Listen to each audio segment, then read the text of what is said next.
Hey there, tonight we're uncovering how Mongol warriors thrived on the steppes. Not the Hollywood version, you know, but a reality where survival meant mastering a fragile dance with nature. If these stories help you unwind, I'd love a quick like or subscribe, but only if they're genuinely working for you. I'm curious where in the world you're listening from, so drop your location and local time in the comments. It's amazing seeing our little community span the globe through these historical tales. Now make yourself cozy, maybe adjust your room temperature or get that cup of tea, and let's explore tonight's tale together. You're standing on the endless Mongolian steppes, where the horizon feels like it's playing a practical joke on you, always just out of reach. Welcome to a world where the weather can't decide between trying to freeze you or melt you, and your best friend is a horse that probably understands you better than some people do. This is not a place for the faint of heart. It's a landscape that's as unforgiving as it is breathtaking. Here, survival isn't just an option. It's an art form, honed over generations of trial, error, and sheer grit. The steppes stretch across 887,000 square miles, a sweeping canvas where nature's mood swings are the only certainty. Winters here don't mess around. Temperatures can plummet to a bone-chilling -40 degrees Fahrenheit. You think such cold would scare the Mongols into retreat, but instead they adapted. They wore layers of sheepskin and fur, looking like the world's most determined marshmallows, and learned to huddle in jers, circular tents insulated with felt made from sheep's wool. It's like nature's version of a tiny home, but here it's a necessity, not a lifestyle choice. Summers, meanwhile, pull a total 180, with temperatures soaring to a sizzling 100 degrees. And just when you think you've got the hang of it, the steppes throw in dust storms and droughts, just to keep you on your toes. But the Mongols thrived in this bipolar climate, relying on their knowledge of the land and its limited resources. When water sources became scarce, they found ways to collect dew and melted snow. Their diet was a testament to resourcefulness, featuring a lot of dairy products. Think of it as the original keto diet, minus the avocado toast. Now, let's talk about the real MVP of the Mongolian steppes, the horse. Forget your fancy cars and public transport. The Mongol horse was the ultimate all-terrain vehicle. These stout little creatures weren't just modes of transport. They were lifelines. Each warrior had a string of horses, up to 5, to rotate during long journeys, ensuring that none of them got too tired. That's right, these horses were like the Swiss Army knives of animals, providing milk, meat, and even serving as a warm pillow on those frigid nights. If animals could win medals, these horses would have more gold than an Olympic gymnast. Horses also played a vital role in Mongol warfare, allowing Genghis Khan's army to cover vast distances swiftly. In fact, the Mongol cavalry could travel up to 100 miles a day, a feat that left their enemies scratching their heads in disbelief. It wasn't just about speed, it was about unpredictability. The Mongols would appear out of nowhere, strike, and vanish before anyone could say, "Wait, what just happened?" But let's not romanticize it too much. Riding across the steppes wasn't some idyllic horseback adventure. It was tough, grueling, and you were constantly at nature's mercy. And yet there was a rugged beauty in this way of life. The Mongols were a testament to what humans can achieve when they adapt instead of complain. They didn't just survive. They thrived, creating one of the largest empires the world has ever seen.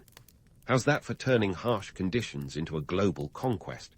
So, as you stand there, feeling the wind whip across the plains, remember that this land shaped its people into warriors, strategists, and survivors. The steppes were both a challenge and a teacher, demanding respect and resilience. And in the end, it was the Mongols' ability to master this environment that allowed them to shape history in ways that still leave us in awe. So, as the brisk wind sweeps across the Mongolian steppes, kicking up the scent of wild grasses and adventure, you might wonder how exactly these nomadic warriors managed to carve out a life in such an unforgiving landscape. Let's dive into the heart of their existence, the yurt, or Ger, as it's known in Mongolia. These portable homes are the ultimate lesson in survivalist architecture, showcasing a level of genius that could make modern tiny home enthusiasts weep with envy. Picture a structure that can be assembled in under an hour, withstand brutal winds, and trap enough warmth to keep you cozy during those notorious -40-degree nights. It's like IKEA for the apocalypse. No Allen wrench required. The core of this engineering marvel is felt, made from layers of sheep's wool that's been stomped on, rolled, and pressed until it's as dense as a New York bagel. Felt insulates, breathes, and crucially repels water. The wooden framework known as the Kana provides flexibility and strength, while a crown at the top, the Tuno, lets out smoke and lets in light. It's a design so efficient that it's remained virtually unchanged for centuries. Talk about getting it right the first time. Now, if you're a Mongol, your yurt isn't just a shelter. It's an all-in-one living space that's both functional and spiritual. The layout is a feng shui masterclass. The door always faces south to welcome the sun's warmth. The north side, the place of honor, is where you'd find the family's altar, dedicated to ancestors or perhaps Genghis Khan himself, because who doesn't want history's most infamous conqueror looking over their shoulder? It's a space that's communal yet respectful of personal boundaries, a delicate balance that modern roommates could learn from. But living on the steppes is a full-contact sport, and yurts are just the beginning. We've got to talk about diet, something the Mongols took as seriously as their military campaigns. Forget about your quinoa salads and fancy lattes. Here, it's all about meat and dairy. Meat was primarily mutton, beef, and occasionally horse. Yes, horse. Before you gasp, remember that on the steppes, practicality always trumps sentimentality. When you're leading the charge into Siberia, your trusty steed can be both a companion and an emergency protein source. It's a harsh reality, but also a testament to their resourcefulness. Dairy was the other pillar of the Mongol diet, and oh boy, did they get creative. Fermented mare's milk, or airag, was the beverage of choice. It's tangy, slightly alcoholic, and probably an acquired taste if you're not a 13th century nomad. But hey, when water sources are unreliable, you make do with what you've got. Dairy products like yogurt and cheese provided essential nutrients, ensuring that Mongols were as healthy as they were hardy. They didn't just survive on this diet. They thrived, their robust health allowing them to outpace and outfight their foes. Now, you might think that living in such a rugged environment would make fashion an afterthought, but the Mongols knew a thing or two about dressing for success, or at least survival. Their clothing was a masterclass in practicality, using layers of felt, wool, and fur to create outfits that were as much about function as they were about form. Picture layers of soft sheepskin coats, fur-lined boots, and hats that could double as portable saunas. The goal was simple: stay warm, stay dry, and stay alive. It wasn't about making a statement unless that statement was, "I'm not freezing today." These outfits weren't just for show. They were a crucial part of the Mongol survival strategy. In a land where frostbite could be a daily concern, the right clothing was as important as the right weapon, and the Mongols were nothing if not prepared. It's a testament to their foresight that even today, their clothing designs inspire winter wear around the world. It's like the original North Face, but with more sheep. So, there you have it. The lifestyle of the Mongols was a masterclass in adaptability and innovation, wrapped in wool and tempered by the harsh realities of the steppes. As we continue to explore their world, remember that every yurt, every meal, and every piece of clothing was a testament to their resilience. It was a life that demanded respect for the land and its challenges, shaping a people who could bend nature to their will without breaking it. And in that balance, they found the strength to conquer not just the steppes, but vast swathes of the known world. As we peek further into their lives, let's not just admire them from afar, but learn from their ability to embrace the harsh and turn it into a legacy. But enough about yurts and sheepskin couture. Let's saddle up and dive into the Mongol military machine, a whirlwind of innovation, discipline, and a touch of madness that would make even the most seasoned strategists weep with envy. We're talking about tactics that were less charge and hope for the best and more calculated chaos, a trademark of Genghis Khan's empire-building spree. First, let's get straight to the star of the Mongol arsenal, the composite bow. Forget your typical English longbow. This was a weapon that laughed in the face of conventional warfare. Crafted from a cocktail of wood, horn, and sinew, it was as much a testament to engineering as it was to raw power. This bad boy had a draw weight of up to 160 pounds and could launch an arrow over 500 yards. That's like Robin Hood on steroids. And the kicker. Mongols mastered the art of shooting from horseback with precision that rivaled Cupid's arrow. Picture this. Galloping full speed, bow drawn, loosing arrows with deadly accuracy. It's no wonder their enemies were often left wondering where the rain of death was coming from. Now, while the composite bow was the weapon of choice, it was the Mongol tactics that really made jaws drop. Enter the feigned retreat, a strategy so cunning it could outwit even the slyest fox. The Mongols would appear to flee in disarray, a retreat so convincing that their foes would chase them down, thinking they had the upper hand. Big mistake. This was a classic bait-and-switch. As the enemy pursued, the Mongols would regroup, pivot, and launch a devastating counterattack. It was a masterclass in psychological warfare, a blend of battlefield theatrics and deadly precision that turned overconfidence into a death sentence. And let's talk about their organizational prowess. The Mongols didn't just wing it, they had a system. Genghis Khan reorganized his army into units of 10, called an arban, scaling all the way up to divisions of 10,000, known as a tumen. This structure wasn't just about numbers, it was about flexibility, discipline, and control. Each level had its leaders, ensuring that orders flowed seamlessly from the top down. This meant that even if chaos reigned supreme on the battlefield, the Mongol army moved as one cohesive unit. It was like a military version of a finely tuned orchestra, where every note hit precisely on cue. Of course, the Mongols had more tricks up their sleeve than just bows and clever retreats. They were masters of siege warfare, despite being a nomadic people who didn't exactly come from a land of castles and fortresses. When faced with city walls, they didn't just bang their heads against the bricks. Nope, they adapted, often capturing enemy engineers and turning their own technology against them. From catapults to battering rams, if it could break a wall, the Mongols either had it or would have it soon enough. It was a brutal blend of ingenuity and ruthlessness, underscoring that their empire was built on more than just horseback bravado. And let's not forget the infamous Mongol postal system, the Yam, a communication network that put the Pony Express to shame. It was a relay system with stations every 25 miles or so, allowing messages to travel up to 200 miles a day. This wasn't just about swapping friendly notes. It was the lifeline of the empire, facilitating rapid communication across vast distances. It was as much a weapon as the bow and arrow, ensuring that the Mongol leadership could coordinate their vast empire with an efficiency that would make even modern logistics companies envious. Yet, let's not get carried away with the myth of Mongol invincibility. Sure, they were terrifyingly effective, but they weren't invulnerable. Their tactics might have been revolutionary, but they faced defeats too. The Battle of Ain Jalut in 1260, where the Mamluks handed the Mongols a rare but significant loss, showed that even the mightiest can stumble.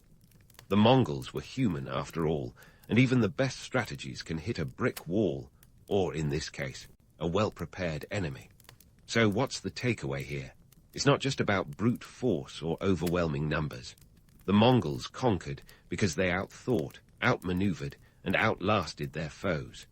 Their success lay in adaptability, a willingness to learn from others, and a discipline that forged chaos into a coherent strategy. That's the real magic behind their legend, a blend of brains and brawn that left an indelible mark on history. As we continue our journey through the Mongol legacy, remember that their empire wasn't a mere accident of history.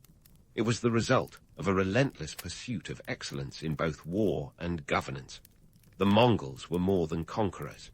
They were innovators, setting benchmarks that would echo through the ages. So, hang tight. There's more to uncover as we journey deeper into the world of these remarkable people.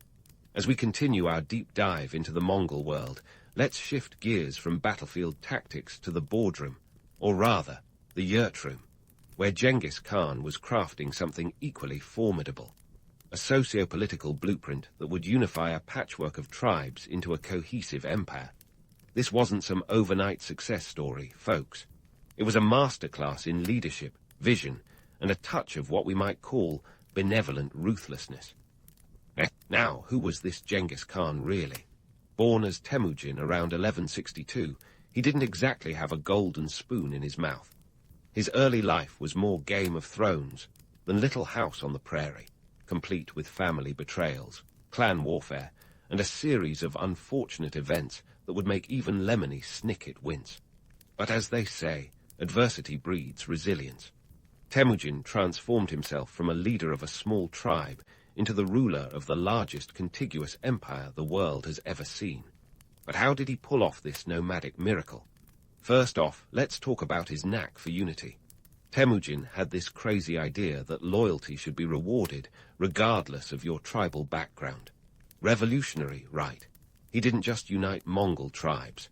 He brought together a diverse array of nomadic peoples, forging a new identity under his rule. This wasn't just about gathering a crowd. It was about creating a sense of belonging that transcended traditional allegiances. And in a place where tribal conflicts were as common as yurt fires, this was no small feat. At the heart of Genghis Khan's empire-building strategy was a code of law known as the Yasa. The Yasa, a legal code that makes you realize Genghis wasn't just about swinging swords. He had a pen in his arsenal too. Though not much of the Yasa's text has survived to modern times, thanks history. We know it laid down the law on everything from military discipline to theft, and even adultery. The Yasa was as much a tool of governance as it was a weapon of unification. By establishing a common legal framework, Genghis ensured that everyone, from the lowliest herder to the highest-ranking general, was on the same page, literally. But wait, there's more. This legal code wasn't just a collection of rules.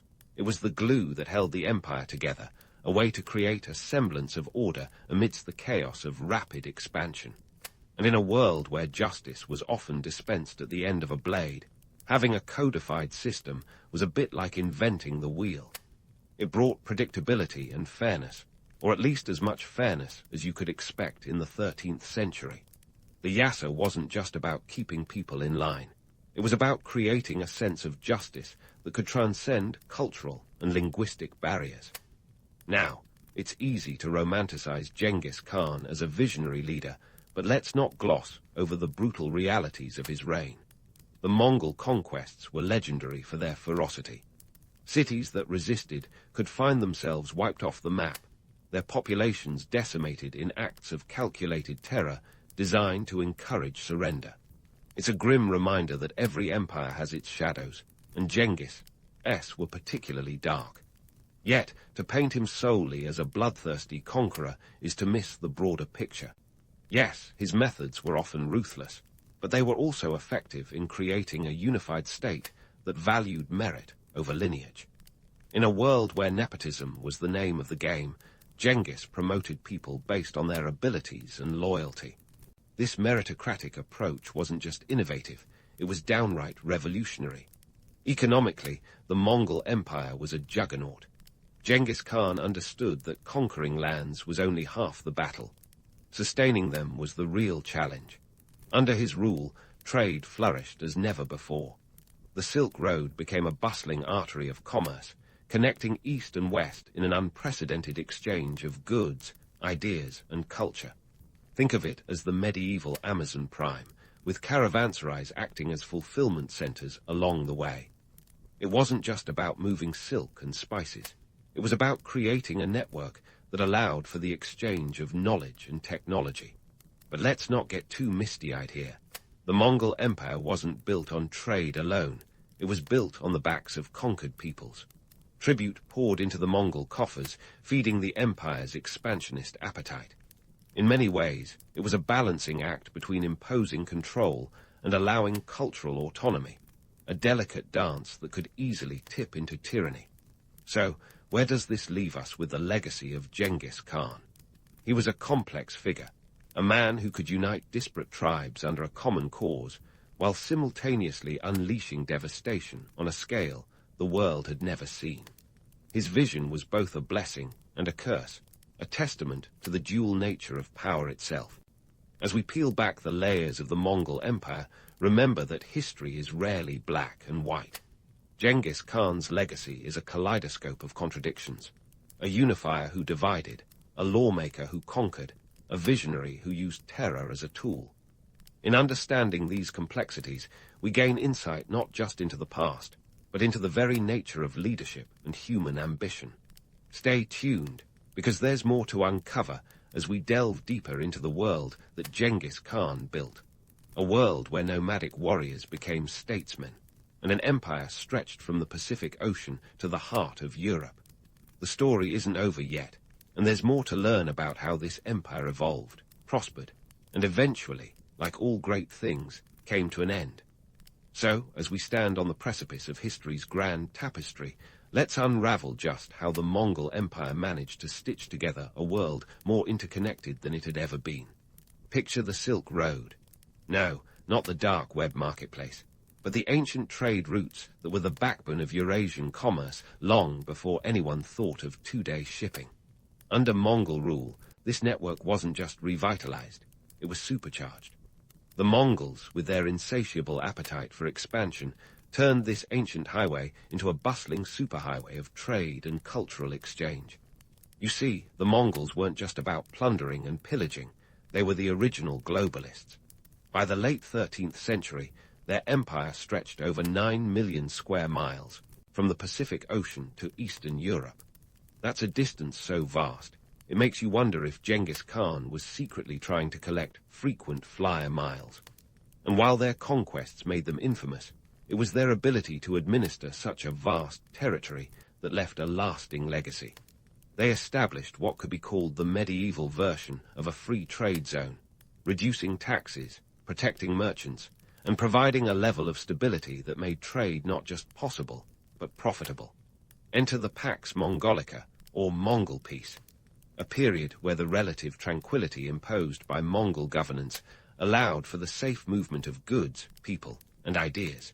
It was like a medieval TED Talk series, except with fewer laser pointers and more camels.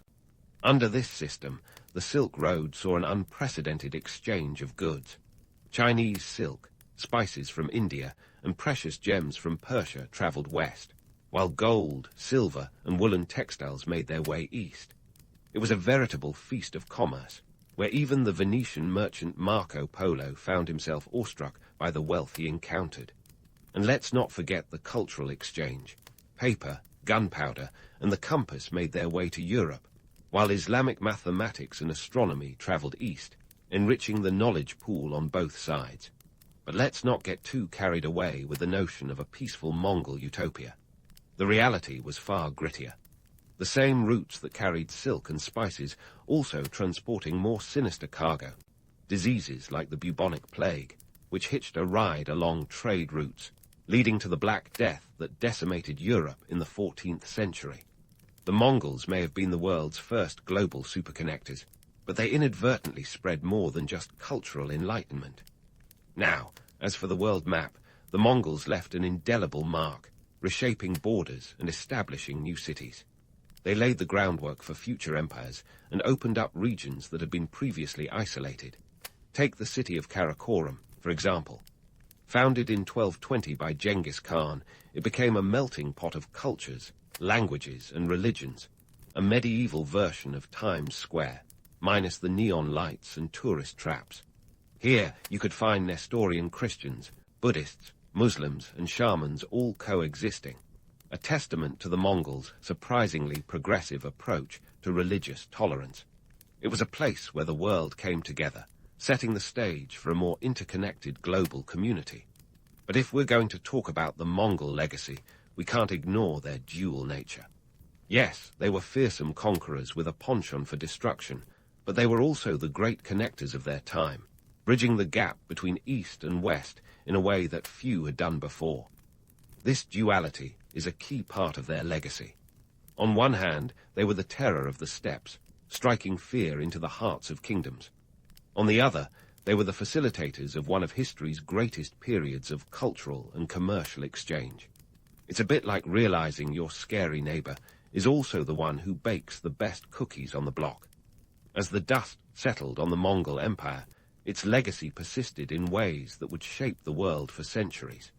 The trade routes they secured laid the groundwork for the age of exploration. Without the Mongols, would Marco Polo have reached the court of Kublai Khan and brought back tales that would inspire explorers like Christopher Columbus? It's a tantalizing thought, suggesting the Mongols were the unwitting catalysts for a global era of discovery. Yet, as with all empires, the Mongol reign eventually faltered. By the late 14th century, internal strife, combined with the pressures of governing such a vast territory, began to unravel the empire. The Mongols' reliance on local rulers to maintain control over distant lands was both a strength and a weakness. It allowed for flexibility and local governance, but also sowed the seeds of fragmentation. As local leaders gained power, the central authority of the Great Khan weakened, leading to the empire's gradual disintegration into smaller khanates. In the end, the Mongol Empire reminds us of the paradoxes inherent in power. They were conquerors who built bridges, warriors who facilitated peace, and rulers whose legacy transcended their own downfall.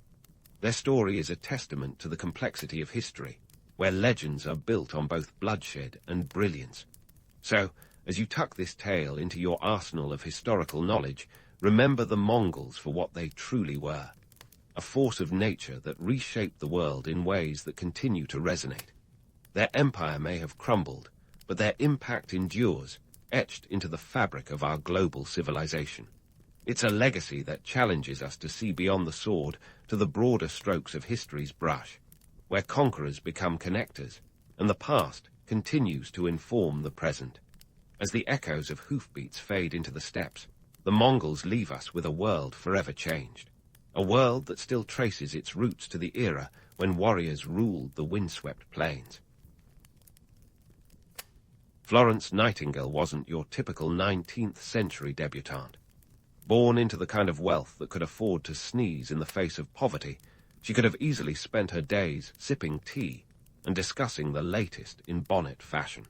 But oh no, Florence had other plans, plans that involved a lot less lace and a lot more blood and bandages. Florence was born on May 12, 1820, in the city of Florence, Italy. Yes, her parents were so creative, they named her after the city she was born in. It's like calling your child Brooklyn because you happen to be vacationing in New York. But this wasn't just any family.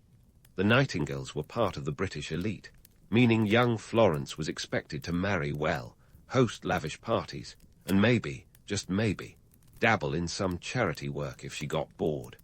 However, Florence had about as much interest in following societal norms as a cat has in swimming. From an early age, she was described as having a strong will and determined spirit. Translation: she was stubborn, like argue with a brick wall stubborn.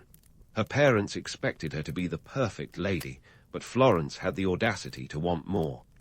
By the tender age of 16, she was convinced that God had called her to serve, and not in the serve tea way her parents would have preferred. Her education was anything but typical for a woman of her standing. While other young ladies were mastering the fine art of embroidery, Florence was busy devouring books on mathematics, philosophy, and the latest in medical science. Her father, William Nightingale, was something of an intellectual himself and provided her with a private tutor. Thanks to this, Florence knew more about statistics than most of the British Parliament. Imagine the scandal if she had whipped out a pie chart at a high society event instead of a fan. By the time she hit her 20s, Florence was itching to do something meaningful with her life, much to her family's chagrin. Nursing, in the 1820s and 30s, wasn't exactly seen as a respectable career for a woman of Florence's status. It was a bit like telling your parents today you want to drop out of law school to become a full-time YouTuber. Nurses were thought to be uneducated, of low moral character, and generally one step above the undertaker. But Florence didn't care. In 1844, at age 24, she made the bold move to pursue nursing, despite the fact that her family had a collective heart attack about it. The Nightingales were horrified. They tried every trick in the book to dissuade her. Offers of grand tour around Europe, check.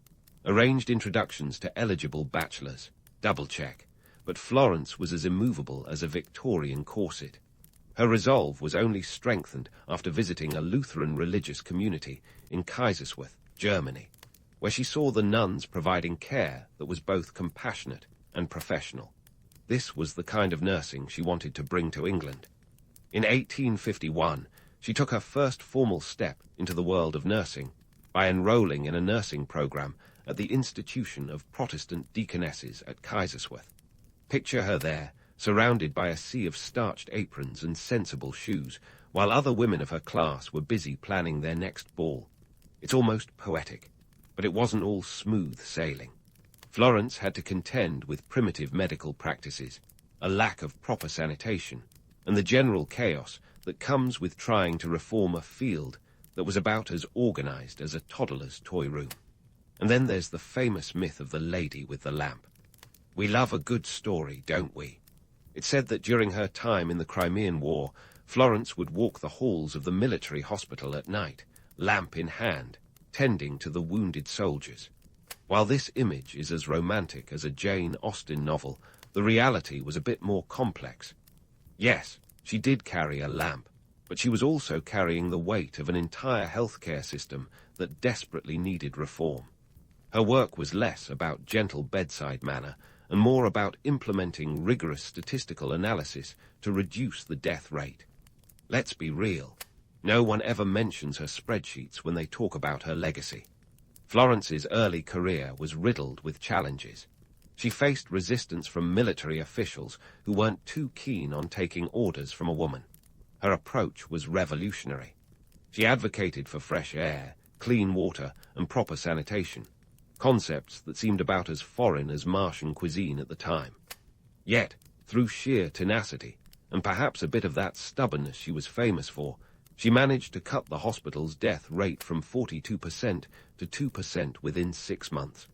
Yes, you heard that right, 42% to 2%. If that's not impressive, I don't know what is. Florence Nightingale's journey was far from glamorous, but her impact was undeniable. She wasn't just a nurse. She was a force of nature who reshaped the landscape of healthcare. Her story is a reminder that sometimes it takes a rebellious spirit to change the world. So next time you think of the lady with the lamp, remember the grit, the spreadsheets, and the unyielding determination that made her a legend. Florence Nightingale's story didn't end with a simple swoosh of a lamp in the dim corridors of a makeshift hospital. That romantic image, while iconic, barely scratches the surface of what she encountered in the trenches of the Crimean War.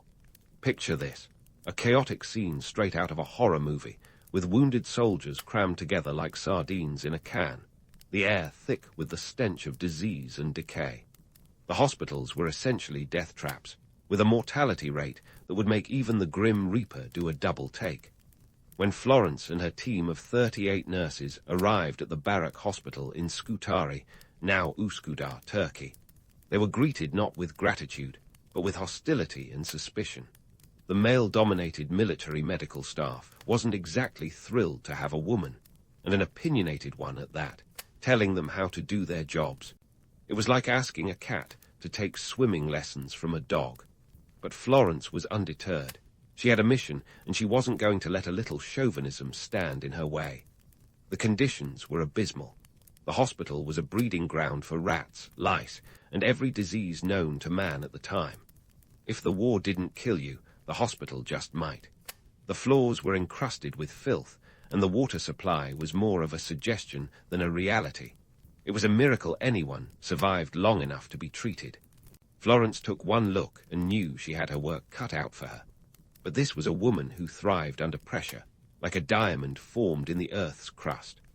Armed with a no-nonsense approach and a plethora of cleaning supplies, she set about transforming the hospital into something that resembled a place of healing rather than a scene from a Dickensian nightmare. She implemented rigorous cleaning protocols, demanded fresh linens, and insisted on proper ventilation. Her philosophy was simple: clean hands save lives. It seems obvious now, but back then it was a revolutionary concept. The military brass might have rolled their eyes, but Florence was too busy rolling up her sleeves to notice. And while she's often remembered for her compassionate care, let's not forget she was also a pioneer in the world of data collection, a spreadsheet savant, if you will. Florence meticulously recorded everything she observed, from the number of patients treated to the types of wounds and their outcomes. She wasn't just trying to fix a broken system. She was gathering the hard evidence needed to prove it needed fixing in the first place. Numbers, not just intuition, were her weapon of choice. Using her statistical prowess, she developed the coxcomb chart, a precursor to the modern pie chart. This visual representation of data was designed to show the British government that the majority of deaths were due to preventable diseases rather than battle wounds. And it worked. The chart was as persuasive as any heartfelt plea. Imagine the surprise of government officials when they realized that a woman had not only outthought them, but had done so with colorful diagrams. It was like watching someone win a chess match with a single pawn. While others were getting lost in the fog of war, Florence was cutting through it with precision data and a healthy dose of elbow grease. Her efforts reduced the hospital's death rate from an abysmal 42% to just 2% in less than 6 months. That's right, she basically performed a statistical miracle, all while dealing with the kind of bureaucratic red tape that could strangle a lesser soul. Her work was a testament to the power of determination mixed with a bit of defiance. Despite the accolades and the romanticized image of the lady with the lamp, Florence was more than just a comforting presence. She was a trailblazer who understood that real change required a clash of ideals and a mountain of evidence. Her story isn't just about a woman who walked through the night with a lamp. It's about a reformer who walked into history armed with charts, compassion, and an unshakable resolve. Yet, it wasn't all smooth sailing. Her insistence on cleanliness and hygiene often clashed with the military's rigid hierarchy and outdated practices. But Florence knew that progress was a stubborn beast, needing to be dragged kicking and screaming into the light. Her correspondence with influential figures back home, including Sidney Herbert, the Secretary of War, helped her navigate the political minefield and implement necessary reforms. Her experience in the Crimean War underscored the importance of preventative medicine. She recognized that the key to reducing mortality rates wasn't just in treating the wounded, but in preventing illness in the first place. Her advocacy for sanitary measures wasn't just a matter of cleanliness, it was a matter of life and death. And while the idea of washing hands and using clean water might seem like a no-brainer today, back then, it was revolutionary, like discovering fire all over again. Florence Nightingale's legacy is a testament to the power of grit and determination in the face of overwhelming odds. She wasn't just fighting disease. She was battling a century of entrenched medical practices that prioritized tradition over evidence. Her story is a reminder that sometimes the most radical thing you can do is insist on a better way of doing things. As we peel back the layers of myth and legend, what we find is a woman who was fiercely intelligent, unapologetically driven, and unafraid to challenge the status quo. So the next time you hear about the lady with the lamp, remember that behind that gentle glow was a blaze of reformist fire that reshaped the landscape of modern nursing. Florence Nightingale wasn't just illuminating the dark. She was lighting the way for generations of healthcare workers to come. And that, dear friends, is a legacy worth remembering. Florence Nightingale's story doesn't just flicker out after the Crimean War like some historical bedtime tale.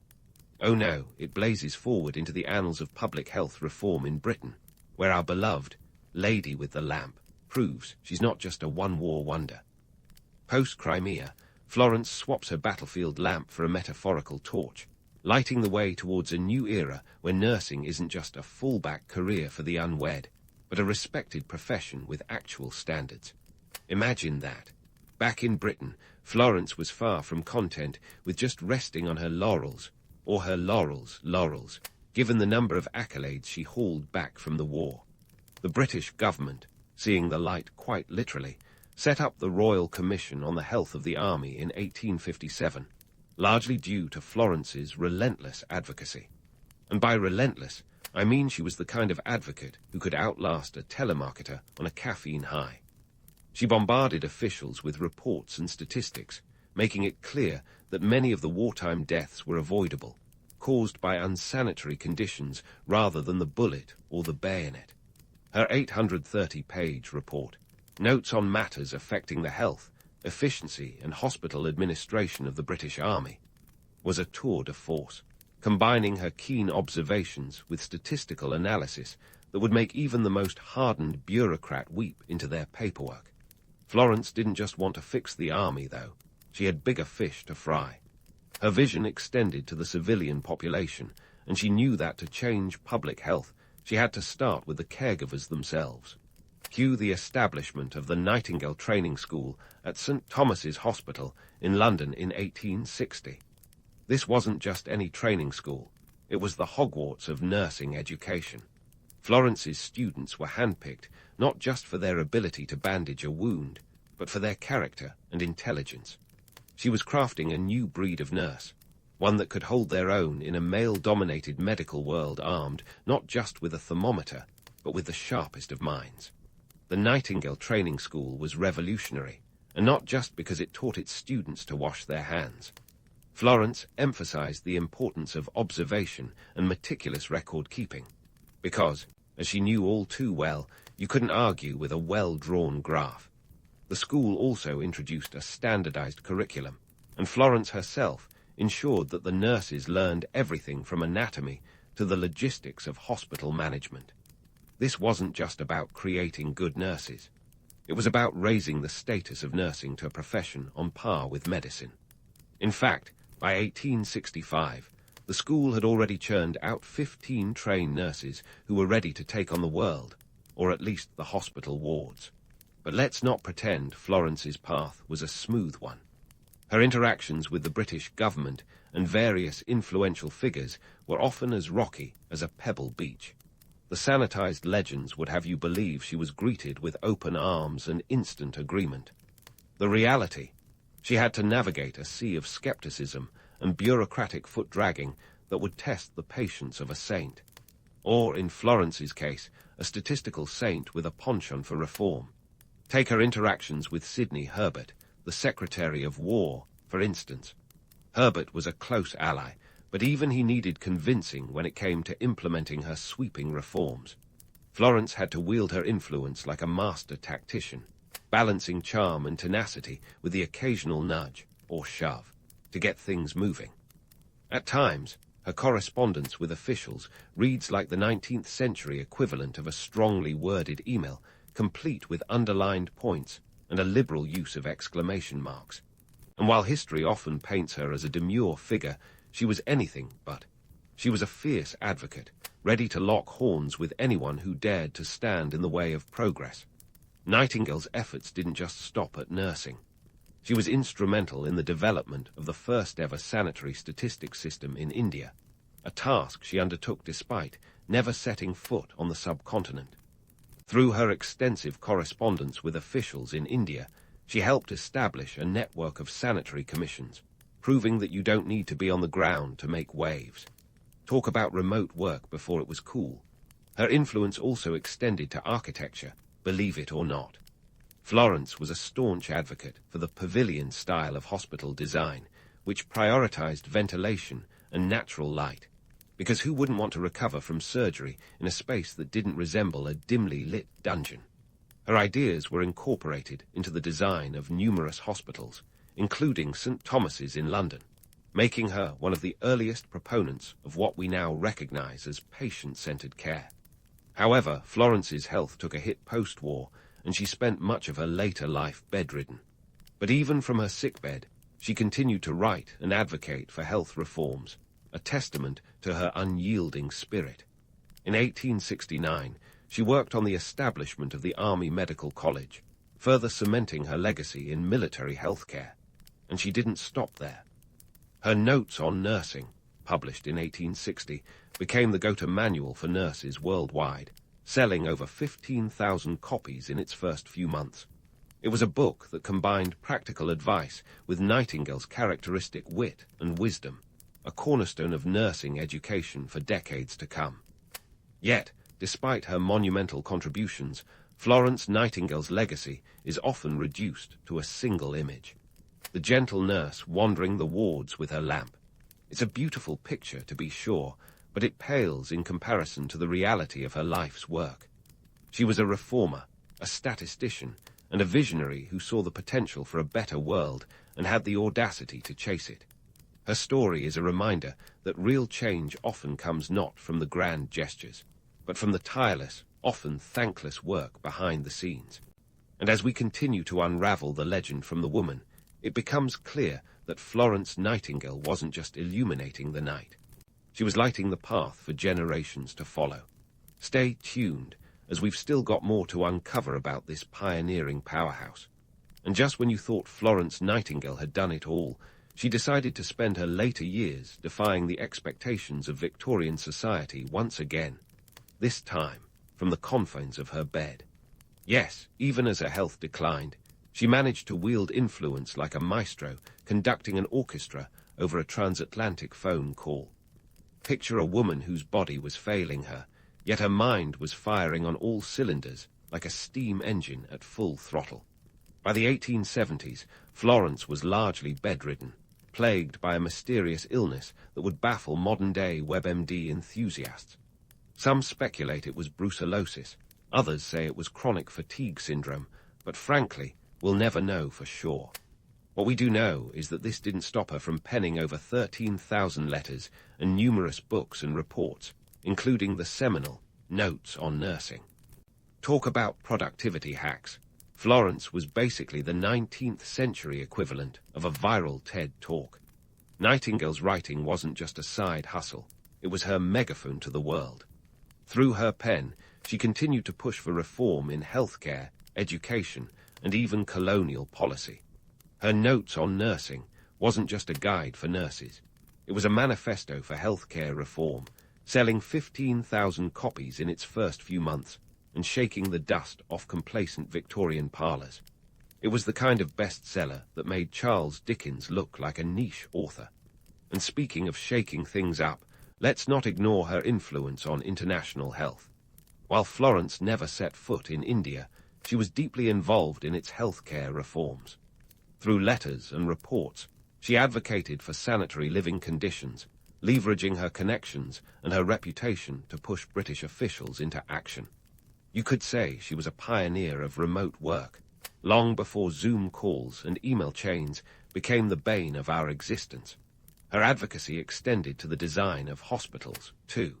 Florence was a staunch critic of the miasma theory, the idea that diseases were spread by bad air, and pushed for well-ventilated hospital designs that would eventually become the norm. Imagine that, a woman so influential she could redesign buildings without ever picking up a blueprint. Her ideas laid the groundwork for what we now call patient-centered care, making her one of the unsung heroes of architectural reform. Forget Frank Lloyd Wright. Florence Nightingale was the OG of hospital design. But let's shift gears and delve into the more human side of Florence, the part that history often glosses over with a warm, romantic glow. She was a woman with flaws and contradictions, like anyone else. Despite her saintly image, she was known to be incredibly demanding and often clashed with colleagues. Her drive for perfection was both her greatest asset and her Achilles heel. She could be as prickly as the porcupine of reform, and she wasn't shy about letting people know when they were falling short of her lofty standards. Her relationship with her family was, shall we say, complex. While she loved them dearly, she often felt stifled by their expectations. In her letters, she expressed frustration over their inability to understand her work and her relentless drive. It was as if she was living in a different century altogether, a future where women led not just from the front, but from the bed, the desk, or wherever they found themselves. Florence's interactions with contemporaries like Dr. Elizabeth Blackwell, the first woman to receive a medical degree in the United States, reveal a woman who was fiercely competitive and yet deeply supportive of other trailblazers. The two crossed paths in London, But it wasn't exactly the meeting of the minds one might hope for. Florence reportedly found Blackwell to be too focused on the glory of medicine rather than the nitty-gritty of healthcare reform. It's a reminder that even pioneers can have their disagreements. After all, not all heroes wear capes, and not all heroines see eye to eye. Yet, for all her flaws, Florence's impact on nursing and public health was monumental. She transformed nursing from a disreputable job into a respected profession, setting standards that endure to this day. Her influence reached across the globe, inspiring the establishment of nursing schools in countries as far-flung as the United States and Japan. It was as if she had cast a stone into the pond of healthcare, and the ripples were felt around the world. Despite her declining health, Florence remained a force to be reckoned with until her last breath in 1910. Her funeral was a modest affair, per her wishes, but her legacy was anything but. She was laid to rest in a family plot in Hampshire, England, without fanfare or grand monuments, a choice that spoke volumes about her character. She didn't need a statue to commemorate her achievements. Her work was her monument, standing tall in the annals of history. In the end, Florence Nightingale was more than just a lady with the lamp. She was a trailblazer who lit the way for future generations, a reformer who saw the world not as it was, but as it could be. Her story is one of grit, determination, and a relentless pursuit of change. As we continue to explore her life and legacy, remember that the real Florence Nightingale wasn't just a comforting figure in the dark. She was a beacon of reform, challenging the status quo with every breath and every letter she wrote. And so, as we wrap up this part of her story, let's hold off on that final bow. There's still more to uncover about this formidable figure and her lasting impact on the world. Stay with us as we continue to unravel the layers of myth and reality surrounding Florence Nightingale, a woman who, even in her flaws, remains a towering figure in the history of healthcare. And so, we find ourselves in the twilight of Florence Nightingale's legacy, an era where her influence stretches far beyond the dimly lit hospital corridors she once patrolled. It's the 21st century, and Florence would probably be as bewildered by our medical advancements as we are by Victorian medicine's obsession with leeches. Imagine her reaction to an MRI machine when she once had to rely on intuition, and a stethoscope deemed futuristic back in her day. Yet, despite the leaps and bounds made in medical technology, the core of Nightingale's philosophy, hygiene, data-driven care, and compassionate nursing, remains as relevant as ever. Florence Nightingale didn't just pave the way for modern nursing. She bulldozed through the antiquated ideas of her time with the ferocity of a reformer on a mission. Today, the field of nursing is a global powerhouse, with over 29 million nurses worldwide, according to the World Health Organization. And let's not forget the economic clout. Nursing in the US alone contributes billions to the economy, with registered nurses earning an average salary of around $75,000 annually. It's a far cry from the era when nursing was seen as a job for those who couldn't do anything else. But what would Florence think of today's medical landscape? For starters, she'd likely be thrilled at the emphasis on cleanliness and sanitation, principles she championed long before they were considered essential. She'd probably raise an eyebrow at the sheer volume of medical data collected today, marveling at how it's used to improve patient outcomes.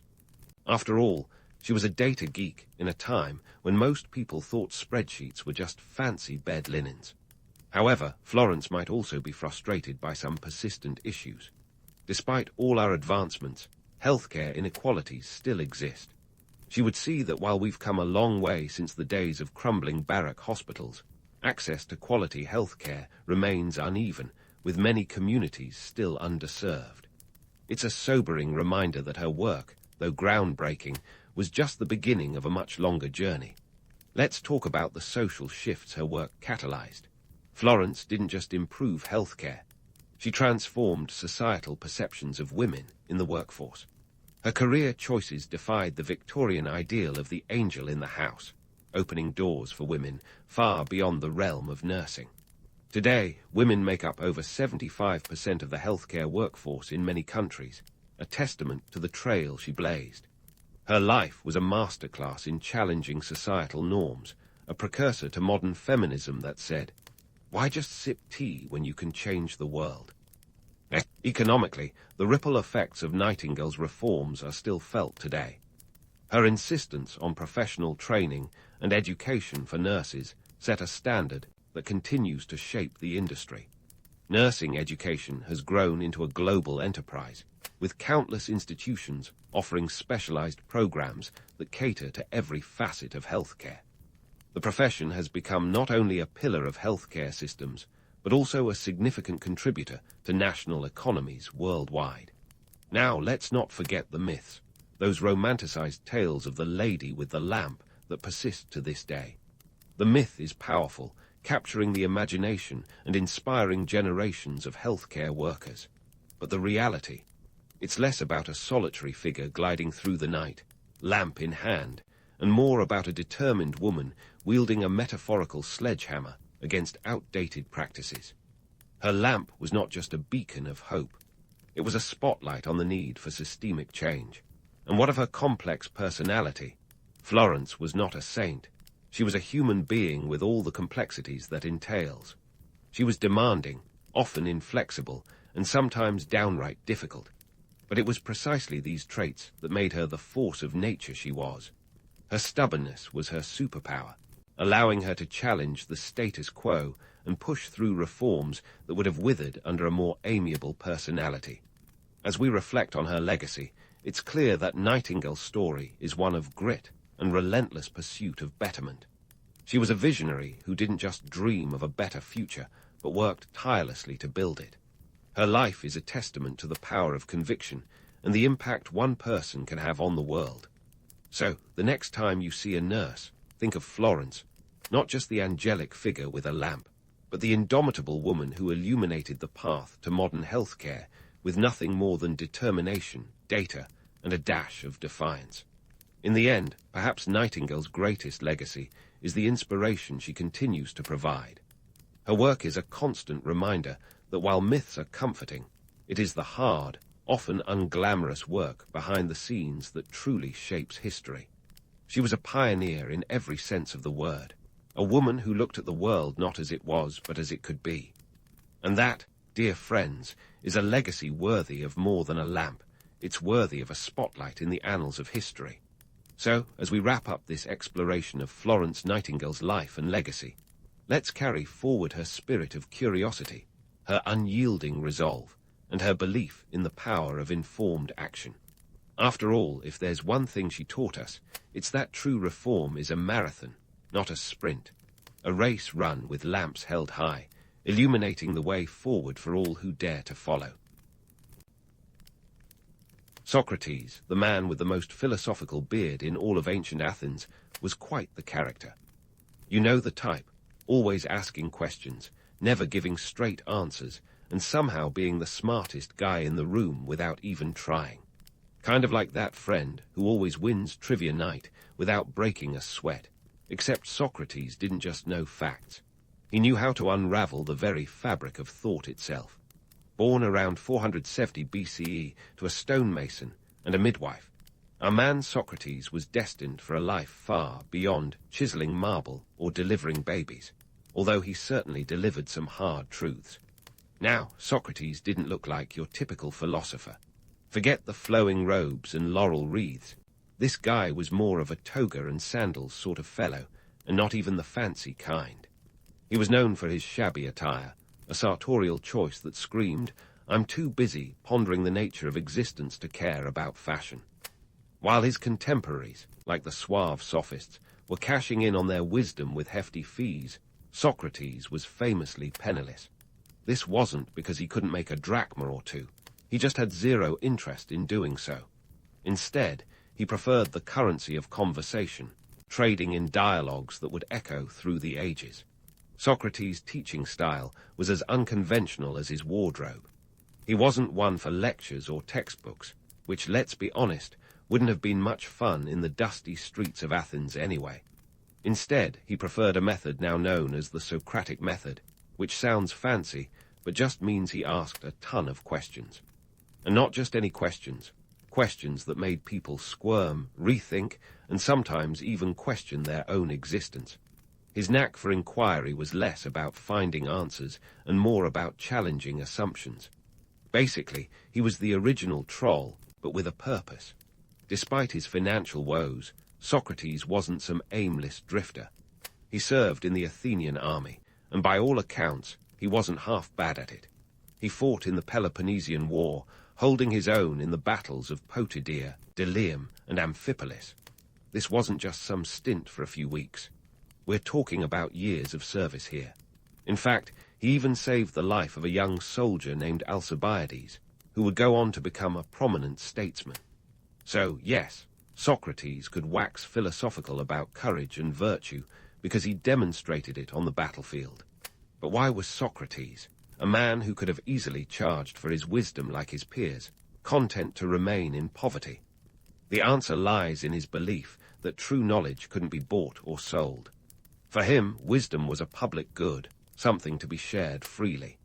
He spent his days in the Agora, the bustling marketplace of Athens, engaging anyone who'd listen, or couldn't escape, with his probing questions. And while some found him inspiring, others found him downright annoying. You don't earn the nickname Gadfly without ruffling a few feathers. The legends surrounding Socrates are as plentiful as they are colourful, but let's separate the man from the myth. Unlike the polished statues of philosophers we see today, Socrates wasn't exactly a looker.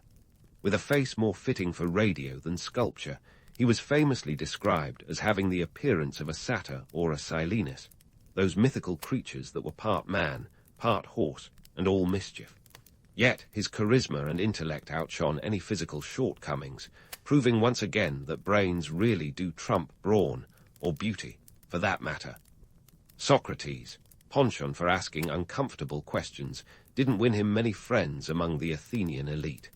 He had a way of exposing ignorance, even among those who thought they knew it all.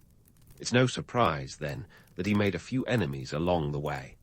But his relentless pursuit of truth, regardless of popularity, set the stage for philosophy as we know it today. Socrates didn't write anything down, leaving it to his student Plato to pen the dialogues that would immortalize his ideas. Despite this, his influence was felt long after his death, shaping the thoughts of countless philosophers who followed.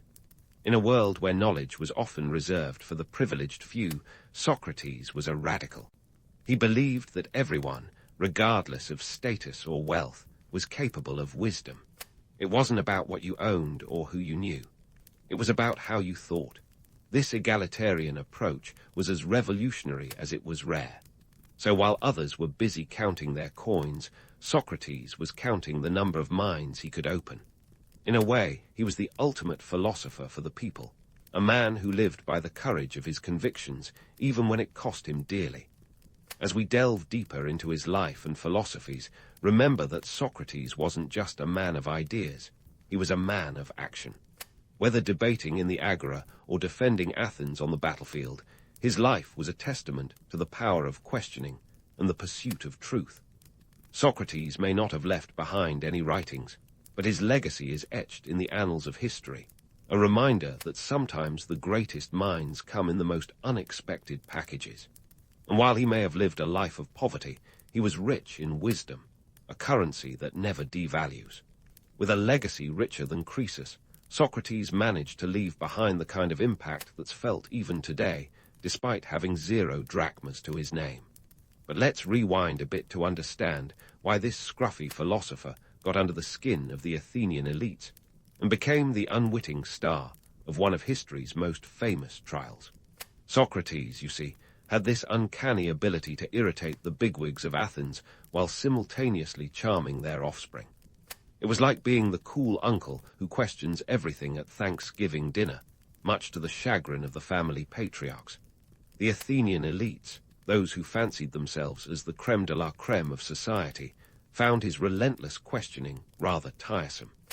Imagine having your every opinion dissected in public by a man who looked like he'd just rolled out of bed. That was Socrates in the Agora, questioning the status quo with the enthusiasm of a kid unwrapping birthday presents. Now, these highborn folks weren't just peeved because Socrates made them look silly every now and then. The real kicker was that their kids, young, impressionable, and eager to rebel, absolutely adored him. To them, Socrates was the ultimate antidote to the stale, inherited wisdom of their fathers. He was the rock star of rhetoric, the guru of gadflies. His method of questioning was a revelation, a refreshing alternative to the dry lectures they were used to. And perhaps that's what really got the elites goat. Socrates had their kids thinking, questioning, and heaven forbid, challenging their authority. And to 399 BCE, the year that would forever etch Socrates' name into the annals of history, though probably not in the way he'd have preferred. This was the year Athens decided to put its most famous philosopher on trial. The charges, corrupting the youth and introducing strange gods. Sounds like the plot of a particularly edgy Netflix series, doesn't it? But this was real life, and the stakes were high. The trial of Socrates was as much a spectacle as it was a serious affair. Picture a courtroom drama where the defendant is more interested in challenging the logic of the accusations than in saving his own skin. The charge of corrupting the youth was a classic case of blame the guy who made my kid question my authority. As for introducing strange gods, well, that was a bit of a stretch. Socrates wasn't exactly trying to start a new religion. He was more about questioning the nature of divinity itself, a subtlety lost on those eager to see him silenced. Let's add some political spice to the mix. Athens, at this time, was in a bit of a mess. The city had recently emerged from the Peloponnesian War, a conflict that left it battered, bruised, and ripe for a scapegoat. The democracy that Socrates had served as a soldier was now looking for someone to blame for its troubles. And who better than a man who openly questioned the gods and made the youth think for themselves? It was the perfect storm of political paranoia and personal vendettas. Socrates, ever the contrarian, didn't exactly help his case. When given the chance to propose his own punishment, a common practice in Athenian trials, he suggested that he should be rewarded for his service to the city. Talk about a mic drop moment. The jury, predictably, didn't take kindly to this cheeky proposal and sentenced him to death. It was a decision that would haunt Athens for centuries, as philosophers and historians alike would come to see Socrates' trial as a tragic miscarriage of justice. Yet there was something almost comically ironic about the whole affair. Here was a man accused of introducing strange gods when, in reality, he was more known for his skepticism than his piety. And as for corrupting the youth, if making young people think critically was a crime, then Socrates was guilty as charged. But in a society that valued conformity, his inquisitive nature was as dangerous as it was revolutionary. In the end, Socrates accepted his fate with the same calm demeanor he had shown throughout his life.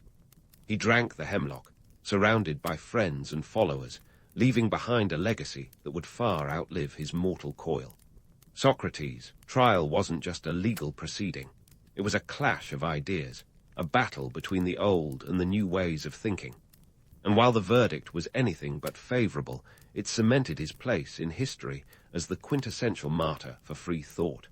The trial of Socrates is a reminder of the sometimes absurd lengths societies will go to silence dissenting voices. Yet, it's also a testament to the power of those voices to inspire change long after they've been silenced. Socrates may have lost the battle in the courtroom, but he won the war for the hearts and minds of future generations. His legacy is a beacon for those who dare to question the status quo, proving that while you can silence a man, you can't silence his ideas. As we continue our journey through the life and philosophies of Socrates, remember that his story isn't just about one man's quest for truth. It's about the eternal struggle between the individual and society, between questioning and complacency. And it's a story that's far from over, with much more to uncover in the chapters that lie ahead. So, we've reached the part where Socrates, the original thought-provoker, was not just a philosopher, but also an ancient version of an internet sensation. You could say he was the Socratic equivalent of a viral Twitter thread, using irony as his hashtag and questions as his retweets. Let's dive into the magical world of Socratic irony and see how this philosopher managed to stir the pot of ancient Athenian society, all while sounding like he was just having a bit of fun. Imagine Socrates walking through the Agora, the bustling heart of Athens, throwing out questions like a stand-up comedian with an existential twist. His method of inquiry was simple but effective. Ask questions that seemed innocent enough but were loaded with philosophical dynamite. This was Socratic irony at its finest, a technique where he'd pretend to be ignorant to draw out the ignorance in others. It's the kind of thing that would make for a killer meme today. When you're the smartest in the room, but act like you know nothing. Socrates' approach was both charming and disarming. Take, for example, his interactions with the young and ambitious Alcibiades. This guy was the Athenian equivalent of a reality TV star, famous, controversial, and always in the headlines. Alcibiades was a general, a statesman, and most importantly, a friend of Socrates. Their relationship was a mix of mentorship and mischief, with Socrates often challenging Alcibiades' ambitions and vanity. It was like Socrates was the wise old owl trying to keep the flamboyant peacock in check. And while Alcibiades' life was a roller coaster of triumphs and scandals, Socrates remained a constant, albeit cheeky, influence. Then there's Plato, perhaps Socrates' most famous disciple. Imagine the dynamic between them. Plato, the eager student with an eye for writing, and Socrates, the master of verbal sparring. Plato was like the diligent note-taker in a world without notebooks, capturing Socrates' dialogues with a flair that would make any playwright jealous.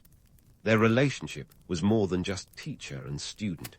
It was a partnership in the pursuit of wisdom. While Socrates asked the questions, Plato provided the platform for those questions to reach beyond the Agora, a bit like turning Socrates' live performances into best-selling paperbacks. Socratic irony was more than just a tool for debate. It was a vehicle for uncovering uncomfortable truths. In today's terms, it was like peeling back the layers of a viral tweet to reveal the societal issues lurking beneath. This approach didn't just poke holes in arguments. It exposed the shaky foundations of Athenian society itself. It's no wonder Socrates made some powerful enemies. Imagine going to brunch with him and leaving with your entire belief system in question. Not exactly a relaxing Sunday morning. But what was it about Socratic irony that made it so effective? It was the perfect blend of humility and audacity. By pretending to know less, Socrates coaxed others into revealing more. It was like watching someone walk into their own verbal trap, only to realize that Socrates had handed them the blueprint. In doing so, he turned the tables on the self-assured sophists of the day, those slick talkers who charged hefty fees for their rhetorical acrobatics. While they were busy selling answers, Socrates was out there giving away questions for free, questions that still resonate over 2 millennia later. The beauty of Socratic irony was that it invited participation. It wasn't just Socrates doing the questioning. It was everyone around him getting swept up in the dialogue. This method of inquiry was less about finding definitive answers and more about exploring the vast landscape of human thought. In a way, Socratic irony was the ancient precursor to the social media debate, where everyone had a voice, and every voice contributed to a larger conversation. Only, in this scenario, Socrates played the role of both moderator and provocateur, guiding the discussion with the deftness of a maestro conducting an orchestra. Now, it's essential to remember that Socratic irony wasn't just a parlor trick. It was a philosophical stance, a commitment to the idea that wisdom begins with admitting one's own ignorance. This was radical in a society that valued certainty and authority. By challenging the status quo, Socrates wasn't just being a philosophical gadfly. He was advocating for intellectual humility as a cornerstone of wisdom.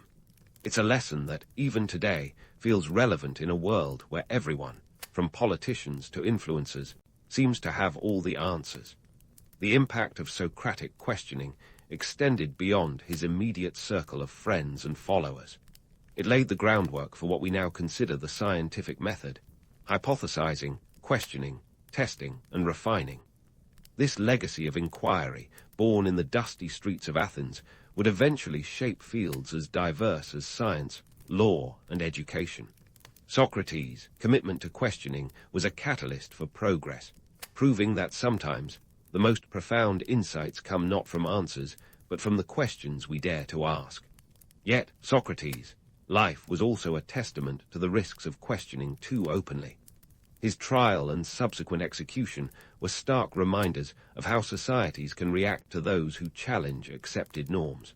In a city still reeling from war and political turmoil, Socrates became the scapegoat for deeper societal anxieties.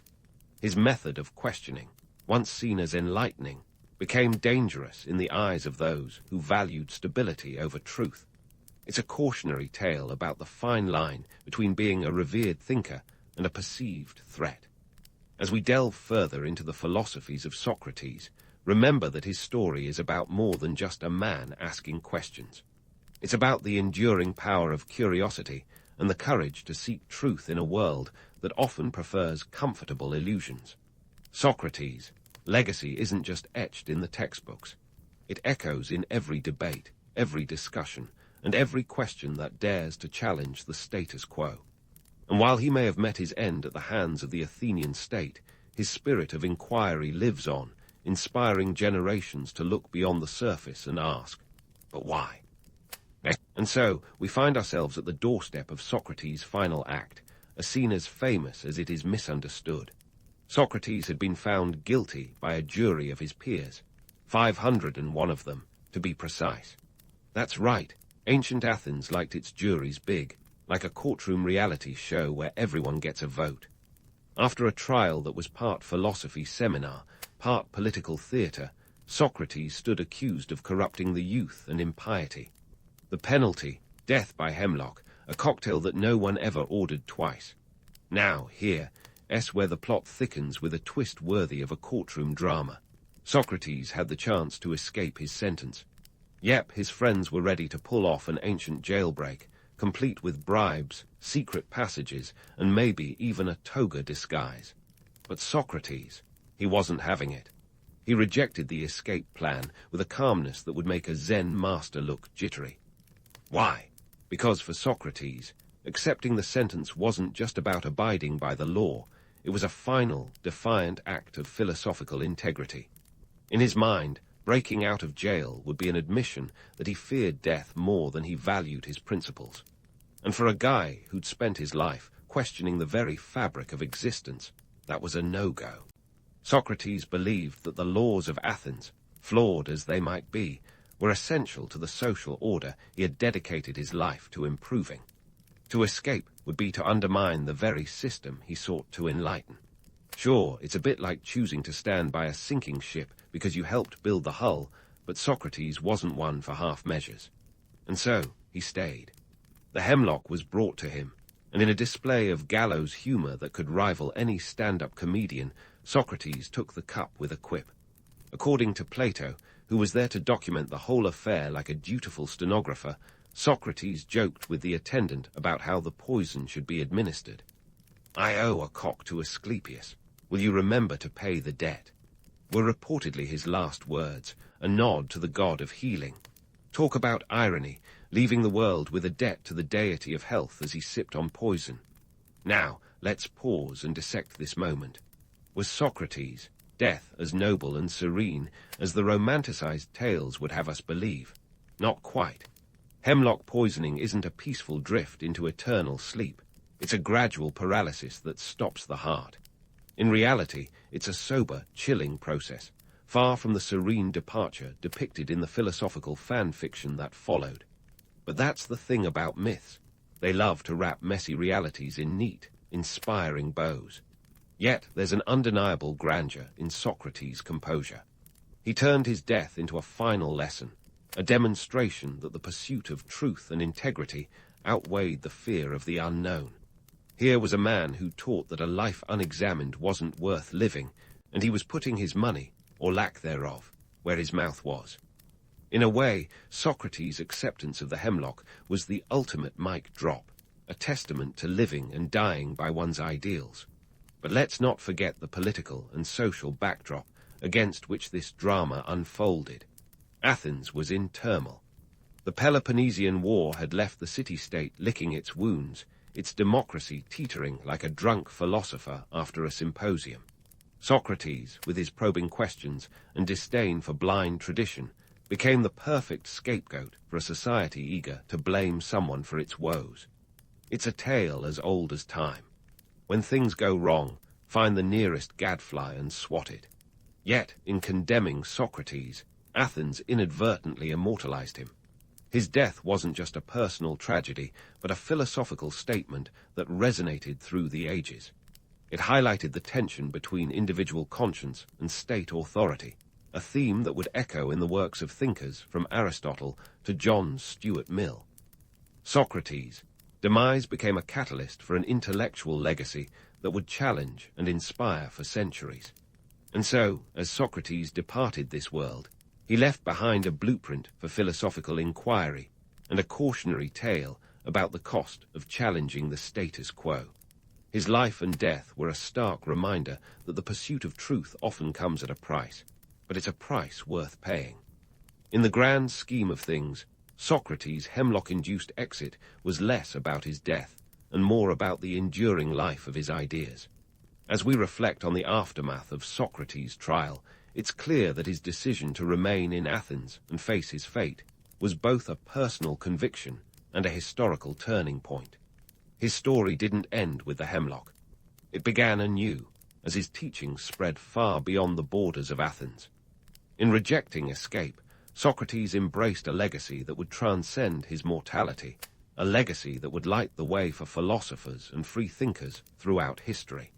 And with that, Socrates' story continues to unfold, not as a series of final acts, but as a living dialogue, challenging each new generation to question, to think, and to dare to speak truth to power. As we prepare to wrap up this exploration of his life and philosophies, remember that Socrates' journey is not just a chapter in history, but a call to action. A reminder that the quest for wisdom is as vital today as it was in the dusty streets of ancient Athens. And so, as Socrates' journey through the dusty agora of Athens fades into the annals of history, we're left with a tale that's as much about his questions as it is about his impact. Fast forward a couple of millennia, and you'll find Socrates' influence plastered across philosophy textbooks, inspiring countless memes, and even lurking in the subtext of your favorite TV dramas. How did this sandal-wearing sage, who never pennied a single line, become the intellectual rock star of Western thought? Let's dissect this. First off, Socrates' legacy in philosophy is like the cornerstone of a building. Remove it, and the whole structure starts to wobble. His Socratic method, that relentless barrage of questions, is the granddaddy of critical thinking. Modern education systems are peppered with this technique. It's the reason your college professor annoyingly answered your question with another question. This method encourages students to think deeply and independently, turning classrooms into arenas of intellectual wrestling matches. It's no exaggeration to say that without Socrates, the pursuit of wisdom might have stagnated in a swamp of unquestioned dogma. But it's not just the ivory towers of academia that bear his mark. Socrates' influence seeps into the cultural zeitgeist like an ink stain on your favorite shirt. Take the iconic line, "The unexamined life is not worth living." Sure, it's been quoted to death, but it's also a mantra for anyone who's ever questioned their purpose. It's the introspective kick in the pants that launched 1,000 self-help books and spiritual retreats. And let's not forget his cameo in pop culture, from Bill and Ted's Excellent Adventure. Remember when they hilariously mispronounced his name as Socrates? To countless philosophical debates animated in cartoons and films. Socrates is the OG existential therapist, the guy who'd ask you, "But why do you really want that avocado toast?" Yet, like a game of telephone gone awry, Socrates' teachings have been twisted, misinterpreted, and memified over the centuries. Take the idea of the Socratic paradox, "I know that I know nothing." It's often bandied about like a badge of philosophical humility, but in reality, it was Socrates' way of highlighting the limits of human knowledge. He wasn't promoting ignorance, he was advocating for perpetual curiosity. In modern terms, he's the anti-Google, reminding us that just because we can look it up doesn't mean we truly understand it. And here's where the myth-busting comes in. Socrates wasn't some serene sage who floated through life on a cloud of wisdom. He was a provocateur, a master of discomfort, the guy who'd ruin your dinner party by asking if you really needed that second slice of pie. He wasn't beloved by all. In fact, his persistent questioning was enough to make the Athenian elites wish he'd just take up a less intrusive hobby, like pottery. He was a rebel with a cause, and that cause was truth, an often inconvenient, rarely lucrative pursuit. Economics played a role in shaping Socrates' life and posthumous fame too. In a society where wealth was synonymous with success, Socrates' rejection of material gain was both radical and perplexing. His poverty wasn't just a lifestyle choice, it was a philosophical statement. For him, true wealth lay in the richness of thought, not the clinking of coins. In a world obsessed with GDPs and stock market indices, Socrates' perspective is a reminder that not all value can be measured in monetary terms. So, what practical wisdom can we glean from a man who lived thousands of years ago in a toga that probably needed a good wash? For one, the power of dialogue. Socrates showed us that conversation isn't just small talk. It's a tool for uncovering truths and challenging preconceived notions. His method encourages active listening and critical thinking, skills that are more essential than ever in our polarized world. Moreover, Socrates' life underscores the importance of principles. He stood by his beliefs even when it led to his downfall, a testament to integrity in the face of adversity. In an era of shifting values and moral ambiguity, Socrates' unwavering commitment to his ideals serves as a beacon for those who dare to stand their ground. Yet, it's vital to acknowledge the darker realities of his story. Socrates' execution wasn't just a philosophical tragedy, it was a political maneuver. It's a cautionary tale about the dangers of challenging power structures and the precarious balance between free thought and societal order. His death is a stark reminder that the pursuit of truth can be perilous, but it's a risk worth taking for those who value intellectual freedom. So, as we wrap up our jaunt through the life and legacy of Socrates, let's not just remember him as the iconic figure with a penchant for probing questions. Instead, let's appreciate the full spectrum of his contributions, the challenging, the enlightening, and yes, even the uncomfortable. Socrates' legacy is more than just a chapter in a history book. It's a living dialogue, a perpetual challenge to examine our lives, question our assumptions, and seek wisdom in a world that often prefers the comfort of certainty.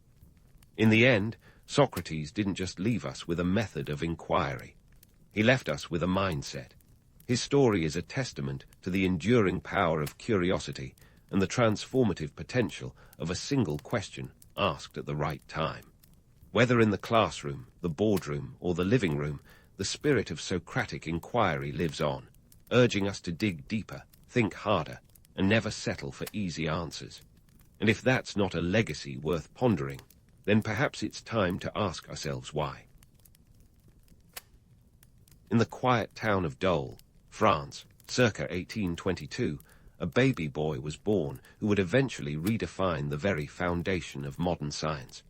You might expect Louis Pasteur to have shown an early affinity for test tubes and microscopes, but young Louis was more captivated by the art of drawing than the art of science. That's right, before he was saving countless lives, he was sketching portraits. If his brush had been as mighty as his later scientific acumen, we might have been talking about Pasteur the painter rather than Pasteur the scientist. The irony doesn't stop there. Louis, the future titan of microbiology, was a decidedly average student in his early years. His grades were, shall we say, as mediocre as a lukewarm baguette. But here's the twist. Louis had a secret weapon, perseverance. While he wasn't the most stellar student, he was tenacious, and his father, a tanner by trade, instilled in him a robust work ethic. This was a man who knew the value of hard work, and he passed it down to his son, who would later channel this determination into scientific endeavors that would change the world. Fast forward to 1839, and Pasteur is off to college in Paris. But the City of Lights wasn't quite ready for him, and the feeling was mutual. Overwhelmed and homesick, Louis retreated back to his family, but not before taking a detour at the Royal College of Besançon. There he managed to get his Bachelor of Arts degree in 1840, and then his Bachelor of Science degree in 1842. It was here that his interest in science began to crystallize, quite literally. Enter crystallography, the study of crystal structures and properties, and the field where Pasteur would first make his mark. At the École Normale Supérieure, Louis took up the task of studying the mysterious tartaric acid crystals. Now, tartaric acid might sound like a villain from a superhero movie, but it's actually a naturally occurring substance found in grapes. Louis noticed that the crystals of tartaric acid bent light in a peculiar way, a phenomenon known as optical isomerism. This discovery, in 1848, was like finding a hidden door in a house you thought you knew inside out. It paved the way for future explorations into molecular asymmetry, and it was this early work that hinted at Pasteur's later genius. Let's pause for a moment to appreciate the delightful absurdity of a young man whose head was filled with dreams of art, finding his calling in the geometry of nature. While the world might have been fixated on the latest Parisian fashions or Napoleon's escapades, Pasteur was captivated by the tiny, almost invisible worlds hidden in plain sight. His work in crystallography wasn't just an academic exercise. It was a foundational moment that would set him on a path to scientific immortality. And it all started with a bit of curiosity and a lot of stubborn determination. Pasteur's time at the École Normale Supérieure was more than just science. It was about proving himself in a world that demanded excellence. The institution, established in 1794, was the training ground for future scholars and scientists. It was here, amidst the pressures of academic life, that Pasteur honed his skills, becoming not just a scientist, but a thinker capable of seeing the bigger picture. This wasn't just about tartaric acid. It was about unraveling the mysteries of life itself. But before we start painting Louis as the ultimate scientific wunderkind, let's not forget that he was still a human being, one who faced challenges and setbacks. His early career was not marked by instant success. Instead, it was a journey of incremental progress, marked by a series of small, yet significant, breakthroughs. Each discovery was a stepping stone leading to the next, a testament to his relentless curiosity. In reflecting on Pasteur's early years, it's tempting to romanticize the narrative. A young boy from a small town, rising to international fame through sheer genius. But the truth, as always, is more nuanced. It wasn't just his intellect that set Pasteur apart, but his ability to ask the right questions and pursue them doggedly. He wasn't born a genius. He became one through sustained effort and a refusal to accept the status quo. Louis Pasteur's early life is a testament to the power of perseverance, an enduring reminder that even the greatest minds started somewhere, often in places far removed from their eventual fields of triumph.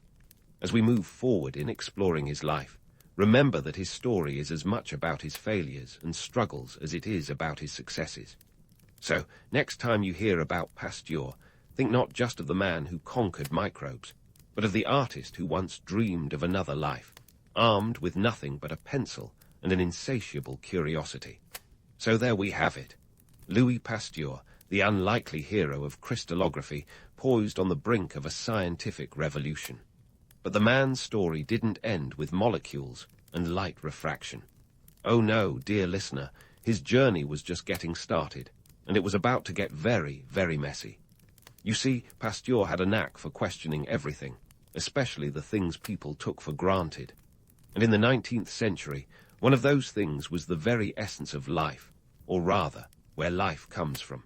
Enter the murky world of spontaneous generation, a theory that, before Pasteur got his hands on it, was about as popular as TikTok dances are today.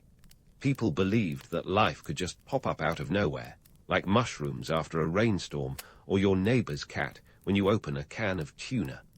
Leftover food sprouting maggots. That's just nature doing its spontaneous thing. Or so they thought. But Pasteur wasn't buying it. He suspected the truth was hidden beneath layers of misconception, like a particularly stubborn onion. In a series of meticulous experiments during the 1860s, he used swan-necked flasks, those elegantly curved glass containers, to show that microorganisms didn't just appear out of thin air. Instead, they hitchhiked on dust particles floating through the atmosphere.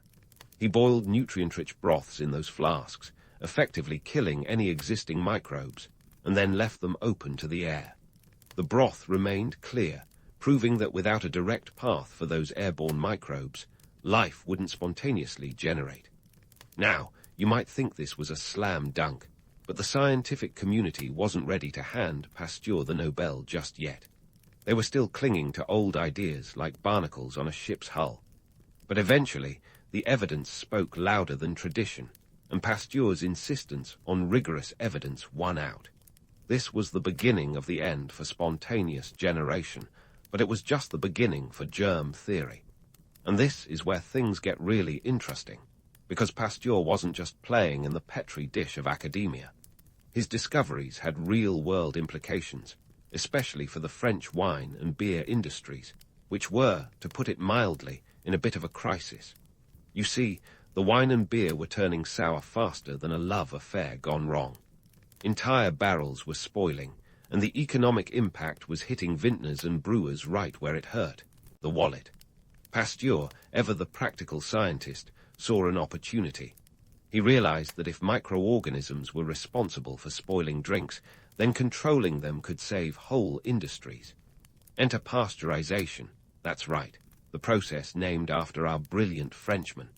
By gently heating wine and beer to a temperature that killed the spoilage-causing microbes but preserved the flavor, Pasteur effectively saved the day. This wasn't just a win for science. It was a boon for anyone who enjoyed a good Bordeaux or a crisp lager.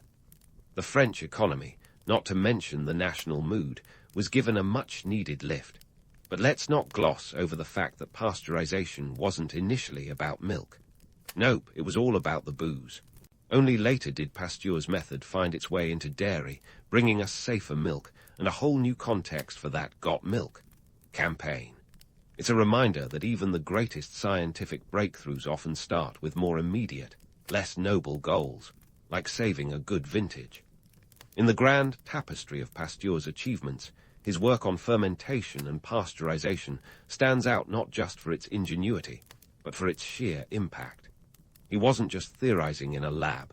He was out there, rolling up his sleeves, getting his hands dirty, and making sure the world had something decent to drink. And in the process, he was fighting back against the skeptics and naysayers, those who thought his ideas were as fanciful as a fairy tale. Yet Pasteur never let the doubters get him down. He knew the stakes were high, not just for his career, but for entire industries. His work was a testament to the power of not taking things at face value, of digging deeper and demanding evidence. It's a lesson that echoes through time, reminding us that sometimes the answers aren't found in what we see, but in what we question. So, next time you raise a glass, whether it's wine, beer, or milk, give a nod to Louis Pasteur. He wasn't just a scientist. He was a crusader against ignorance, a champion of innovation, and yes, a savior of spirits, both the liquid and the human kind. As we continue to explore his legacy, remember that behind every scientific breakthrough is a person willing to ask the hard questions and challenge the status quo. The story of Louis Pasteur is far from over, and there's much more to uncover in the chapters ahead. Cheers to that.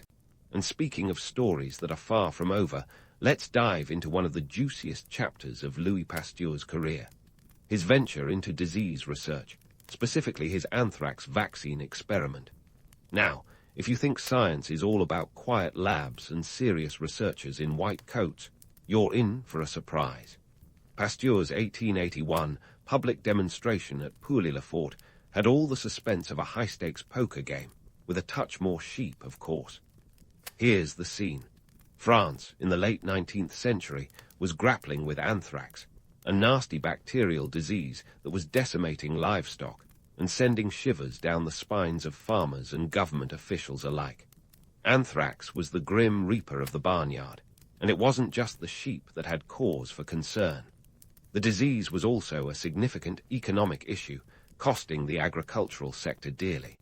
Livelihoods were at risk, and folks were desperate for a solution. Enter Pasteur, stage left, with a glint of determination in his eye and a beaker in his hand.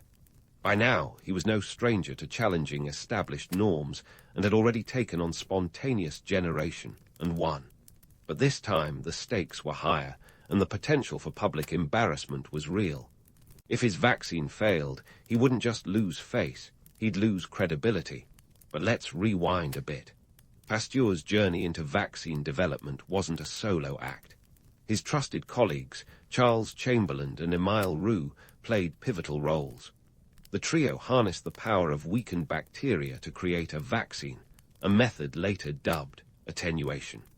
They basically took the anthrax bacteria, beat it down until it was just a shadow of its former self, and then injected it into sheep, hoping to trigger an immune response without causing disease. It was a bit like sending a boxer into the ring after a few rounds with a speed bag, tough enough to put up a fight, but not enough to knock anyone out. Now, here's where things get dramatic. To prove the efficacy of his vaccine, Pasteur planned a public demonstration that would make today's reality TV producers drool. On May 5, 1881, at Pouilly-le-Fort, Pasteur lined up 50 sheep for the ultimate test. 25 of these woolly participants received the vaccine, while the other 25 were left unvaccinated. The plan was simple. Inject all the sheep with live anthrax bacteria and watch what happened. You've probably guessed the outcome by now. 2 weeks later, the unvaccinated sheep were dropping like flies, while those that had been vaccinated were as healthy as, well, sheep in a pasture. The demonstration was a resounding success, and Pasteur was hailed as a hero. His vaccine worked, and it wasn't just a win for science. It was a triumph for common sense and hard work over superstition and fear. But let's not get too carried away by the triumphal narrative. The myth of Pasteur as the lone genius is a bit like a blockbuster movie that glosses over the supporting cast. His success was rooted in collaboration, rigorous experimentation, and a bit of luck. And let's not forget that the demonstration wasn't without its skeptics. Some criticized Pasteur's methods, and others questioned the validity of his results. But the undeniable fact was that the vaccinated sheep lived, and that was enough to sway public opinion and turn Pasteur into a household name. Still, this wasn't just about saving sheep. It was about proving that science could solve real-world problems, that human ingenuity could outwit nature's crueler tricks. The economic impact was profound, saving farmers money and securing food supplies. Moreover, the success of the anthrax vaccine laid the groundwork for future breakthroughs, including Pasteur's later work on rabies. It was a turning point, not just for Pasteur, but for the entire field of immunology.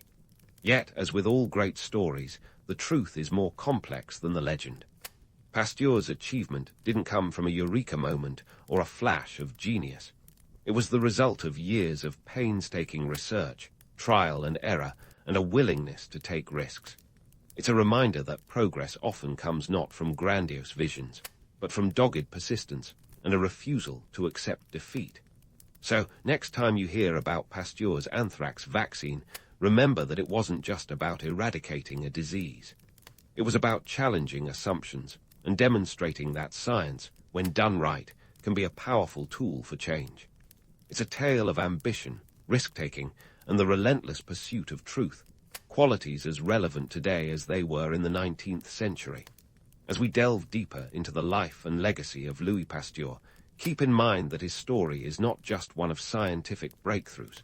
It's a narrative of human curiosity and the courage to question the world as we know it. And while Pasteur's journey is far from over in our exploration, this chapter at Pouilly-le-Fort stands as a testament to what can be achieved when skepticism meets determination. It's a reminder that sometimes the most significant battles are fought not with swords or guns, but with ideas and a little bit of sheep's wool. And so, the story of Louis Pasteur, that scientific daredevil of the 19th century, takes us to one of his most nerve-wracking episodes yet. the development of the rabies vaccine. If you thought playing with anthrax was risky, wait until you hear how Pasteur tangoed with the rabies virus, a move that could have ended his career faster than you can say hydrophobia. The 1880s were a time when rabies was about as popular in Europe as a skunk at a garden party. The virus was a relentless killer, with a fatality rate as comforting as a horror movie soundtrack in the dead of night. Basically, if you were bitten by a rabid animal, you had about as much chance of survival as a snowball in a hot skillet. Rabies spread through bites, with symptoms ranging from fever to terrifying hallucinations, and ultimately, a painful death. People lived in fear of mad dogs roaming the streets, and public health measures were as effective as trying to stop a tidal wave with a teacup. Enter Louis Pasteur, who saw in rabies a challenge too enticing to resist. He had already made waves with fermentation and anthrax, but rabies was a different beast altogether, literally. The virus was elusive, mysterious, and invisible to the naked eye, lurking in the saliva of infected animals. But Pasteur wasn't one to back down from a scientific brawl. He teamed up with Pierre Roux, his trusty collaborator, and together they embarked on a mission to tame the rabies virus.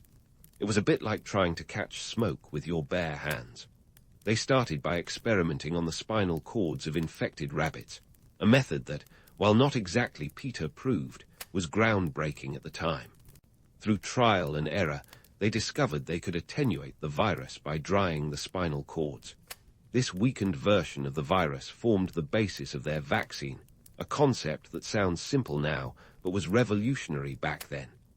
Now, let's talk about Joseph Meister, a name that should be as recognizable as Pasteur himself, but often isn't. In July 1885, this 9-year-old Alsatian boy became the unwitting protagonist in a medical drama that unfolded with the intensity of a soap opera cliffhanger. Joseph had been viciously attacked by a rabid dog, a fate that typically spelled doom. His mother, desperate for a miracle, brought him to Pasteur, who was not a licensed physician and had never treated a human patient with his experimental vaccine. The ethical implications were as tangled as a bowl of spaghetti.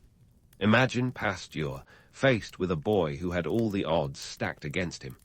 The decision to proceed with the treatment was fraught with risk, like walking a tightrope over an abyss. If it failed, Pasteur would not only face public disgrace, but would also have to live with the knowledge that he had gambled with a child's life. But if it succeeded, it would be a triumph for science and humanity. With a mixture of hope and trepidation, Pasteur administered the vaccine, a series of injections over a 10-day period. This wasn't just about saving Joseph. It was about proving a theory that could revolutionize medical science.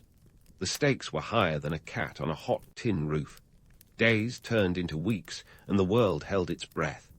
Joseph didn't develop rabies. His survival was nothing short of a miracle, and Pasteur's gamble had paid off. The boy's recovery was heralded as a medical breakthrough, and Pasteur was catapulted into the annals of scientific history. This wasn't just a win for Pasteur. It was a victory for every person who had ever faced the terror of rabies. But let's not get too cozy with this triumphant narrative. The ethical questions surrounding Pasteur's decision remain as prickly as a porcupine's backside. Was it right for him to experiment on a child without formal medical training? Was the science sound enough to justify the risk? These are questions that echo through time, challenging us to consider the fine line between innovation and recklessness. In the aftermath of Joseph Meister's recovery, Pasteur's rabies vaccine quickly gained traction. By 1886, over 350 people had been treated, with only a handful of failures, an impressive track record, considering the grim alternatives. The vaccine's success led to the establishment of the Pasteur Institute in 1887, a world-renowned research center dedicated to fighting infectious diseases.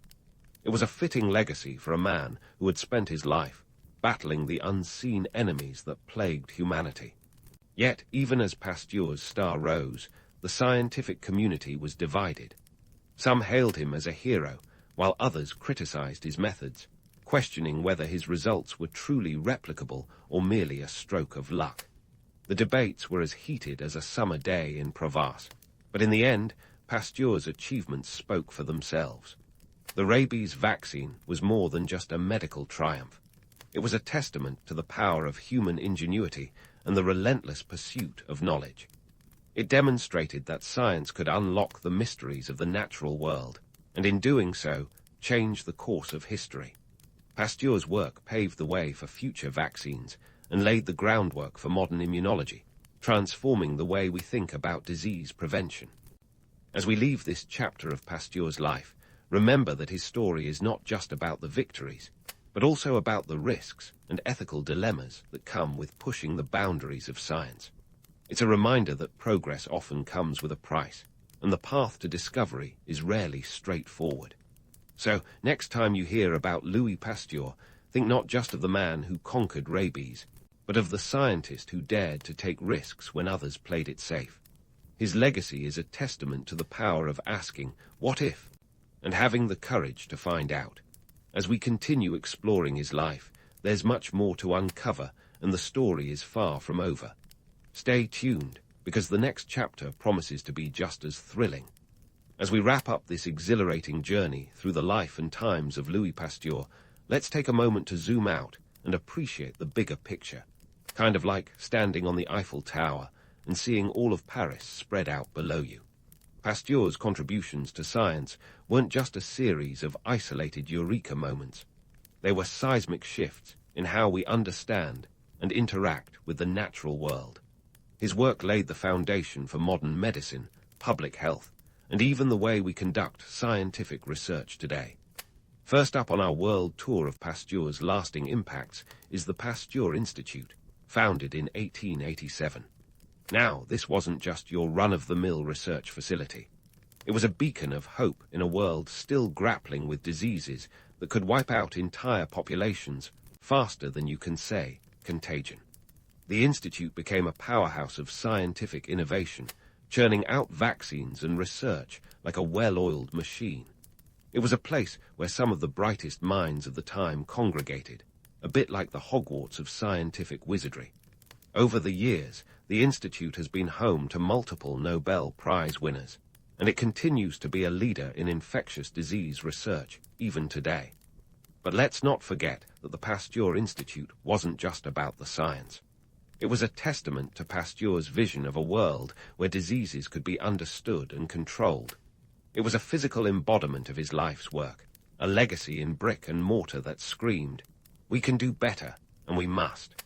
And let's talk numbers.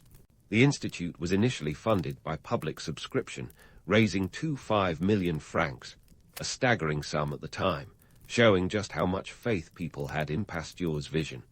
Now, here's where things get even more intriguing.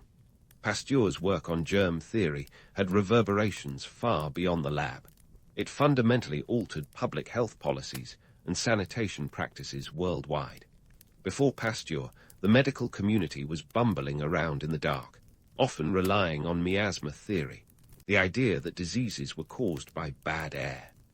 Think of it as blaming your cold on the weather rather than the virus lurking in your co-worker's sneeze.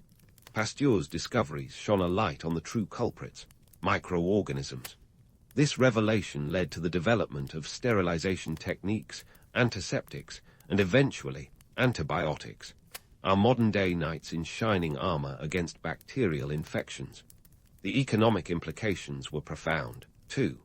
With diseases like anthrax and rabies under control, industries that had been on the brink of collapse were revitalized. Farmers could breathe a sigh of relief, knowing their livestock wouldn't be decimated by unseen foes. The wine and beer industries, saved by pasteurization, thrived, contributing to the cultural and economic fabric of societies around the world. Pasteur's work didn't just save lives, it saved livelihoods. But let's not sugarcoat it. The world of 19th century science wasn't all polite claps and Nobel banquets. Pasteur's methods and conclusions often faced fierce opposition. He was accused of being too secretive, too ambitious, and sometimes too lucky. His critics argued that his successes were flukes rather than the result of sound scientific methods. Imagine that, a scientist accused of having too much success. It seems that even in the world of science, you can have too much of a good thing. And now, let's wade into the choppy waters of myth-busting. Pasteur, like any icon, had his fair share of legends built around him, some more plausible than others. The image of Pasteur as a lone genius revolutionizing science with a flick of his pen is as romantic as it is misleading. The truth is, his successes were collaborative efforts, often involving teams of researchers who slogged away in the trenches of experimentation. Pasteur himself was not infallible. He made mistakes and sometimes clung stubbornly to his theories, even in the face of contradictory evidence. But hey, who among us hasn't been a little too attached to a pet theory or two? One of the most enduring myths is that Pasteur was purely altruistic, driven solely by the desire to advance human knowledge. While he certainly cared deeply about his work's impact, let's not pretend he wasn't also motivated by a healthy dose of ambition and a desire for recognition. And who can blame him? In a world where scientific achievements could elevate one's social standing and secure financial stability, it's no wonder Pasteur had one eye on the accolades. Yet, despite the myths and controversies, Pasteur's legacy is undeniable. He transformed the landscape of science and medicine, turning the tide against diseases that had plagued humanity for centuries. His work on vaccines laid the groundwork for modern immunology, a field that continues to save millions of lives each year. The ripple effects of his discoveries are felt in hospitals, laboratories, and public health policies worldwide. As we close the book on Louis Pasteur's story, let's remember that his legacy is not just about the scientific breakthroughs. It's about the relentless pursuit of knowledge, the courage to challenge the status quo, and the understanding that even the smallest discoveries can have the biggest impacts. Pasteur's life reminds us that science is not just a collection of facts and figures, but a dynamic, evolving narrative driven by curiosity and the human spirit. So, as you drift off to sleep, cradled by the comforting thought that diseases like rabies and anthrax are no longer the terrors they once were, spare a moment to appreciate Louis Pasteur. He was a man who dared to ask the questions no one else thought to, and in doing so, changed the world. His story is far from just an account of one man's achievements. It's a testament to the power of perseverance and the impact one individual can have on the tapestry of human history. And in a world that often feels chaotic and unpredictable, that's a legacy worth dreaming about. In the pantheon of ancient storytelling, Greek mythology stands as the rock star of the ancient world. A bit like the Beatles of antiquity, if the Beatles were a dysfunctional family with superpowers and zero regard for human collateral damage. At the center of this cosmic circus is Zeus, the sky god with a penchant for thunderbolts and philandering. But these myths weren't just juicy gossip or Netflix-level drama for the ancient Greeks. They were closer to cultural propaganda and moral instruction wrapped in epic tales. Now, before we get all misty-eyed about golden ages and marble statues, let's unroll the scroll and see these myths for what they were. Tools of the trade in ancient Greek society. Start with the big guy himself, Zeus. According to myth, Zeus overthrew his dad, Cronus, because, well, family therapy wasn't a thing yet. This wasn't just a tale of celestial rebellion. It mirrored the very political upheavals in Greece itself. The overthrowing of tyrants and establishment of new power structures were as Greek as feta cheese on a salad.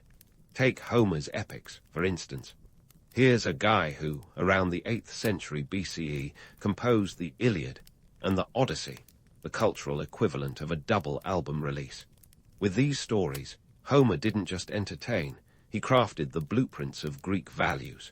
The Iliad taught lessons in heroism and the grim realities of war, while the Odyssey was a masterclass in cunning and perseverance with Odysseus, the guy who could sell sand in a desert. The Greeks gobbled these up, using them as a guidebook for proper conduct and societal norms. But hold your horses, literally, if you're thinking of the Trojan kind. The love affair between myths and politics was not without its shady sides. These tales were as much about maintaining social order and justifying power as they were about valor and adventure. Greek leaders didn't just read Homer for fun. They wielded these stories like a politician wields a campaign slogan. "Follow the path of Achilles," they'd say, conveniently forgetting to mention Achilles' tendency toward rage-induced massacres. The Greeks were experts at spinning tales to reinforce their identity. The idea of the polis, or city-state, was central to Greek life, and myths played a crucial role in binding these communities together. Each polis had its patron gods, and through myths, these gods were woven into the very fabric of civic identity. Athens, for example, had Athene, the goddess of wisdom and warfare. Talk about a dual skill set. Her myths justified Athenian claims to wisdom and military prowess, making them feel like the rightful leaders of the Greek world. It's like branding 101 with a divine twist. And sure, myths had their glamour and appeal. Who wouldn't want to hear about Herculean feats or the romantic exploits of Aphrodite? These stories were the ancient world's ultimate escapism, allowing people to drift into realms where gods walked the earth and the stakes were infinitely larger than life. But beneath that gilded surface was a society using these tales to assert control and disseminate cultural values. The myths taught lessons, some subtle, others as subtle as a lightning bolt to the head, about the importance of hospitality, loyalty, and the ever-important Greek concept of kleos, or glory. In the end, while we're enchanted by the epic battles and divine intrigues, it's critical to peel back the layers and see the utilitarian core of these myths. They were as much tools of influence as they were flights of fancy, speaking volumes about Greek identity, politics, and social norms. So next time you hear about Zeus throwing a thunderous tantrum or Odysseus outsmarting his foes, remember, you're not just hearing a good yarn, you're eavesdropping on ancient cultural strategy. Now let's dive headfirst into the gritty, coin-clinking world of ancient Greece, where myths weren't just spun for the fun of it. They were financial juggernauts, economic lifelines, and sometimes elaborate cover stories for some good old-fashioned greed. Picture this. It's the 5th century BCE, and Athens is flexing its civic and military muscles. Pericles, the Athenian statesman with a penchant for grandiosity, is at the helm. He's the guy who decided that if Athens was going to be the envy of the Mediterranean, it needed some serious architectural bling. Enter the Parthenon, part temple, part treasury, all status symbol. This wasn't just a humble house of worship, it was a financial powerhouse. Building it cost Athens around 469 talents, a sum that would make even the most lavish modern wedding look frugal. For context, 1 talent was roughly the salary of a skilled worker for an entire year. Pericles wasn't just constructing a building, he was crafting a myth, a tangible testament to Athenian superiority and divine favor. Athene, the goddess enshrined within, wasn't just a deity. She was a symbol of Athenian power, wisdom, and yes, economic prowess.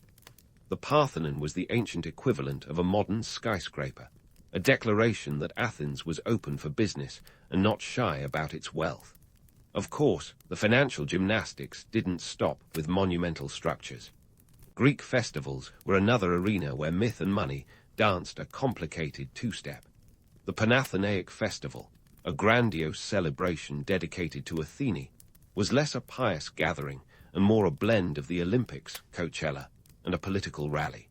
During the festival, Athens rolled out the red carpet, or rather, the sacred peplos, an enormous robe woven for the goddess. This wasn't just a display of religious devotion, it was an economic stimulus package. The festival attracted visitors, traders, and tourists, all of whom spent money like it was going out of style. Merchants hawked their wares, athletes competed for prestige, and prizes that included amphorae filled with olive oil, a commodity as valuable as gold, and the city coffers were flush with the influx of commerce. But don't be fooled into thinking this was all sunshine and ceremonial sacrifices. The economic realities of these festivals could be as brutal as a Spartan boot camp. City officials had to juggle budgets, pay for entertainers, and ensure that the grain supply didn't run out as hungry crowds descended. In other words, these festivals were as much about economic management as they were about mythological celebration. And when the coffers ran low, city leaders didn't hesitate to dip into temple treasuries. After all, divine displeasure was a small price to pay compared to public unrest. Speaking of divine displeasure, let's talk about oracles. The Oracle of Delphi was the ancient world's version of a stock market analyst, spiritual advisor, and political consultant all rolled into one. Pilgrims from across Greece and beyond trekked to Delphi, seeking insights from the Pythia, the priestess who channeled Apollo himself.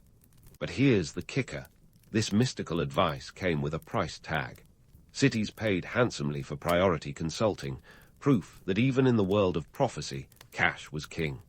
Oracles were as much about economic exchange as they were about divine revelation.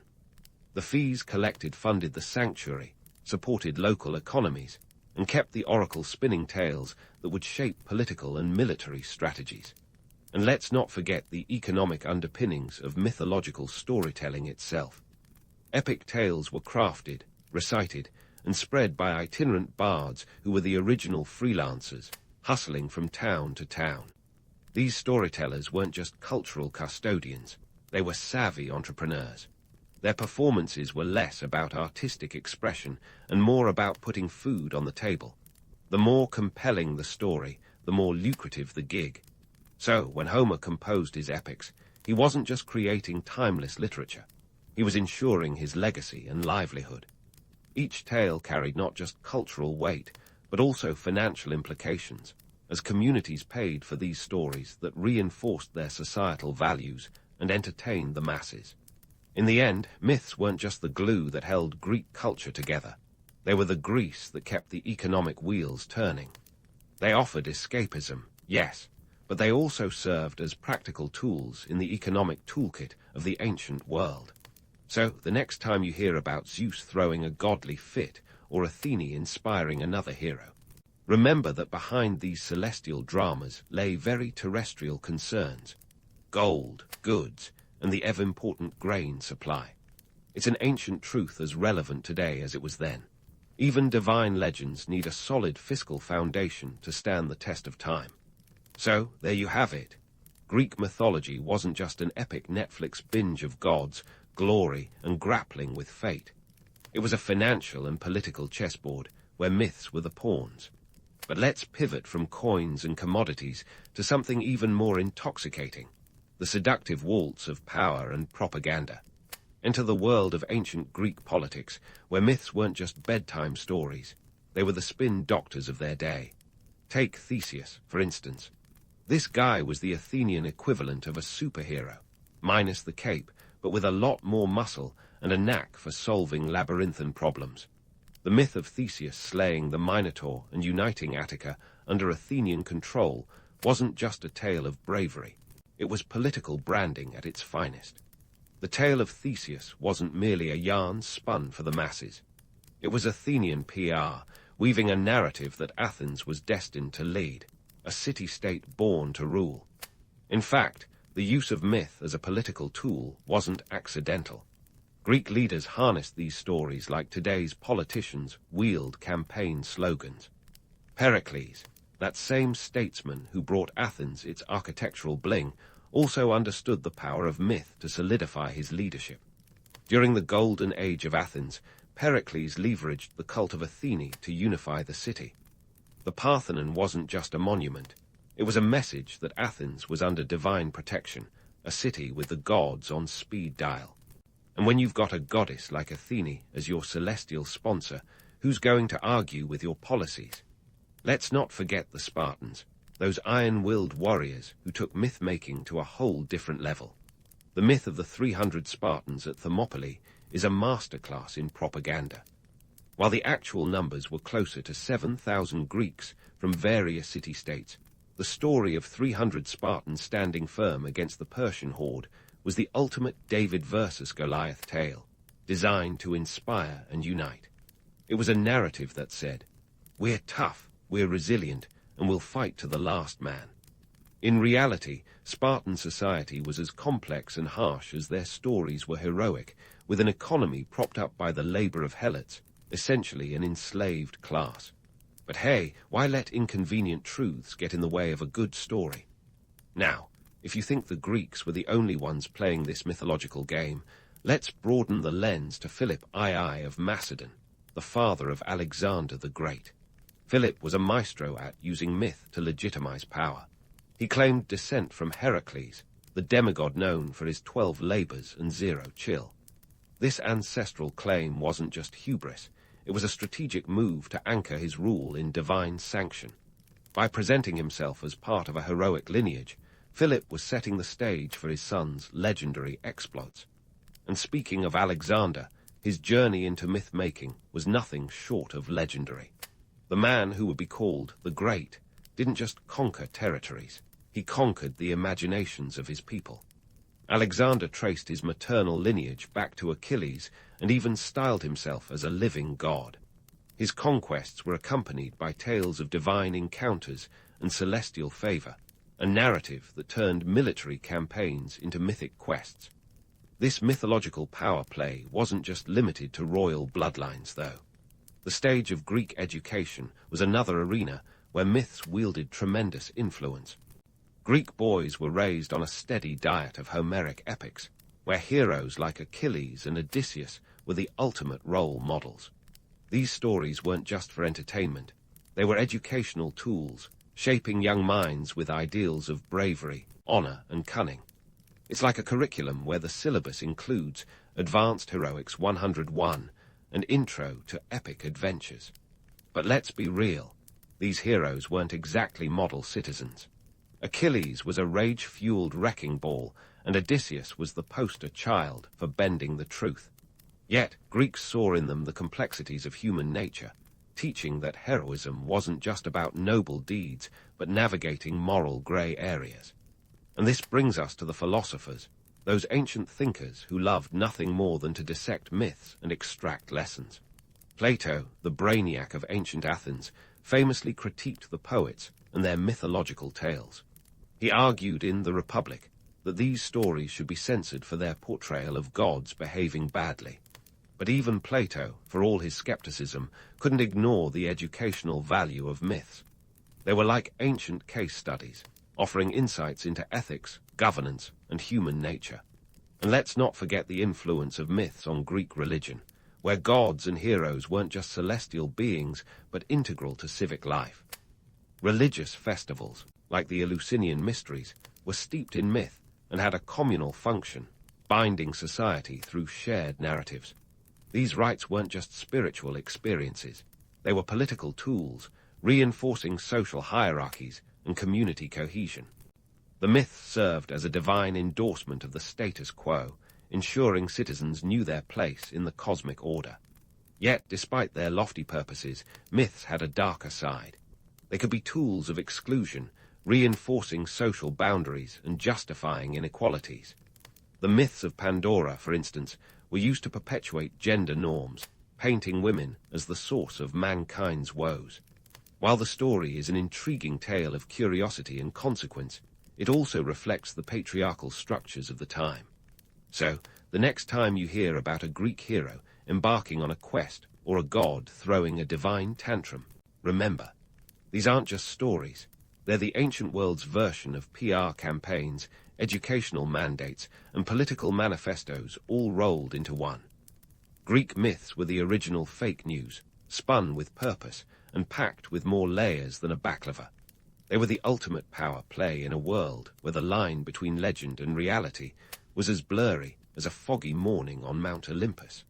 And as we leave Athens and Sparta behind, ready to explore more of this mythological labyrinth, let's keep our eyes peeled for those moments when truth and tale collide, creating the timeless narratives that continue to shape our world today. As the dust of Greek myth settled into the annals of history, these tales didn't just hang out on the Aegean coastline like tourists with a penchant for olive oil. No, they packed their metaphorical bags and embarked on a grand Mediterranean tour, influencing cultures far beyond their original borders. It's like the ancient version of a viral TikTok dance, if that dance involved gods, monsters, and a bit of divine drama.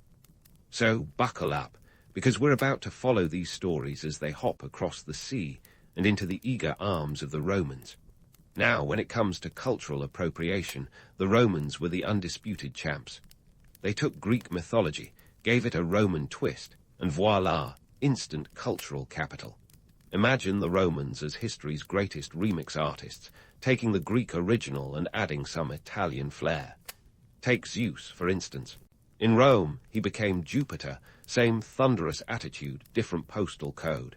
And Athene. She got a Roman makeover as Minerva, still wise and fearsome, but now with a Latin accent. But why were the Romans so keen on adopting Greek myths? Well, here's where things get interesting. The Roman Empire was a vast, multicultural beast that needed a unifying narrative, something that could speak to people from Spain to Syria.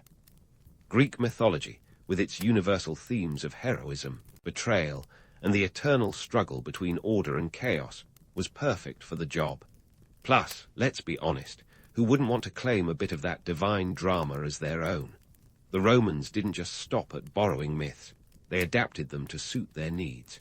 Take the story of Hercules, known to the Greeks as Heracles. The Romans kept the strongman's legendary feats, but used them to promote Roman virtues like duty and piety. In fact, Hercules became a symbol of imperial power, a metaphorical muscle to flex when Rome wanted to show off its might. His labors were framed as analogues to the challenges faced by Rome itself, transforming him into a larger-than-life mascot of the empire's ambitions. Let's not forget the economic and political motivations behind this mythological mashup. By aligning themselves with Greek myths, Roman leaders could tap into a rich cultural heritage that lent legitimacy to their rule.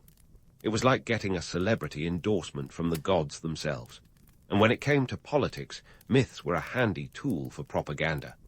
Julius Caesar, for instance, claimed descent from Venus, the goddess of love and beauty. This wasn't just an exercise in ego. It was a strategic move to bolster his divine right to rule. After all, if your great-great-great-grandma is a goddess, who's going to argue with your policies? But the Roman love affair with Greek myths wasn't just about power plays and political maneuvering. These stories also found their way into the everyday lives of Roman citizens. In the bustling metropolises and sleepy towns alike, Greek myths were woven into the fabric of daily life. They adorned the walls of villas, appeared in the verses of Roman poets, and even inspired the designs of public buildings. The famous Colosseum, for instance, was decorated with scenes from mythological battles, as if to suggest that the gladiatorial games held within were just another chapter in the epic saga of Rome. As these myths spread throughout the empire, they underwent fascinating transformations. Local cultures would tweak the stories to better fit their own traditions and beliefs, creating a rich tapestry of mythological variants. In Egypt, for example, the Greek goddess Demeter was assimilated with the native goddess Isis, blending Greek and Egyptian elements into a unique fusion. This cultural cross-pollination ensured that Greek myths remained vibrant and relevant, even as they journeyed far from their Athenian origins. In this grand game of mythological telephone, the core elements of the Greek tales remained, but the details often shifted to suit new contexts. For instance, the story of Persephone and her descent into the underworld took on new meanings in Roman religion, where it was used to explain the changing seasons and the cycle of life and death. It's like a cosmic game of Mad Libs, where each culture fills in the blanks according to its own beliefs and values. But let's not romanticize this mythic migration too much. While these stories were indeed captivating, they also carried the baggage of empire. The spread of Greek myths was often a byproduct of Roman conquest, with the tales serving as cultural agents of assimilation. For the conquered peoples of the Roman Empire, adopting these myths was sometimes less about admiration and more about necessity. It was a reminder that the stories of gods and heroes could be as much about power dynamics as they were about entertainment. In the end, the spread of Greek mythology across the Mediterranean was a testament to the enduring appeal of these ancient stories. They were tales of adventure and intrigue, yes, but they also reflected the complex realities of the world they inhabited. a world where cultural exchange was as common as trade and conquest. So, as we sail away from the shores of Greece and into the wider Mediterranean, let's keep an eye on how these myths continue to evolve, shaping and being shaped by the cultures they encounter. And speaking of shaping, don't think for a second that these myths are done transforming. In the next chapter of our mythological journey, we'll explore how these stories continue to echo through time, influencing art, literature, and even pop culture today. So stay tuned, because the saga of Greek mythology is far from over, and the next act promises to be just as epic as the last. So, as we navigate away from the sun-baked shores of ancient Greece and the Roman hustle and bustle, let's fast forward to the modern world, where Greek mythology is still strutting its stuff on the cultural catwalk. Now, you might be wondering, why on earth are we still obsessed with stories that were last trending thousands of years ago? Well, grab your popcorn and your skepticism, because these myths have wormed their way into every corner of our contemporary lives, from the silver screen to smartphone screens. Let's start with the movies, the modern amphitheaters where Greek myths have found a second home. Hollywood has a long-standing love affair with these ancient tales, cranking out blockbusters faster than Zeus can throw a tantrum. Take Clash of the Titans. The original 1981 film and its 2010 remake both tap into the myth of Perseus, who, spoiler alert, doesn't actually fight a giant kraken in the original Greek version. But hey, who cares about historical accuracy when you can have CGI monsters, right? And then there's Disney's Hercules, which took some pretty hefty creative liberties. In the real myths, Hercules wasn't exactly the sunny, clean-shaven hero we see on screen. He was more of a volatile demigod with a serious anger management problem. But Disney isn't selling Greek tragedies. They're marketing family-friendly adventure with a soundtrack that slaps. Movies like these capitalize on the larger-than-life drama and timeless themes inherent in Greek mythology: heroism, betrayal, and the eternal struggle between good and evil. These are narratives that resonate, no matter the century. And let's face it, Hollywood loves a good hero's journey, even if they have to shave off some of the rough edges to fit it into a PG-13 rating. It's all about the spectacle, the heroics, and the drama, just the way the Greeks would have liked it if they had popcorn and Dolby surround sound. But it's not just the film industry that's still charmed by these myths. The marketing world has also been milking them for all they're worth. Ever noticed how many brands are named after Greek gods and heroes? Nike, for example, is named after the Greek goddess of victory. Smart move, considering the brand's mission to inspire athletic achievement. Then there's Pandora, which, despite its ominous mythological origins involving a box of horrors, somehow became synonymous with a jewelry brand. Talk about rebranding. And who could forget about Amazon, which, while not directly named after Greek mythology, invokes the legendary warrior women who gave even the toughest Greek heroes a run for their money. These brands tap into the deep well of cultural capital that Greek mythology provides, evoking images of strength, wisdom, and timeless allure. It's marketing gold, pure and simple. But why, you ask, do these ancient tales still hold such sway over us today? Part of it is the universality of the themes they tackle. Struggles of power, tales of love and betrayal, and the frailties of human nature. These are all as relevant today as they were in the age of togas and amphorae. Greek myths offer us a mirror, reflecting our own triumphs and failings, wrapped in the grandiosity of gods and heroes. They make the complexities of life feel epic, turning our mundane struggles into monumental sagas. And in a world often short on clarity, those mythic narratives offer a sense of order, a cosmic balance where actions have consequences and heroes rise to the occasion.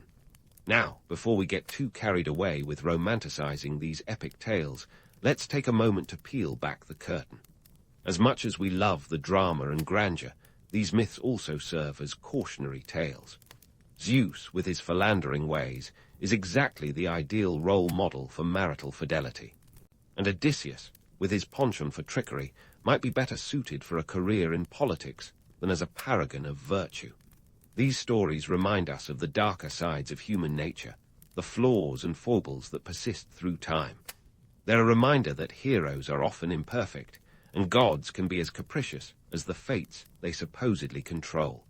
And that's the enduring appeal of these myths. They're as much about the harsh realities of life as they are about the escapist fantasies.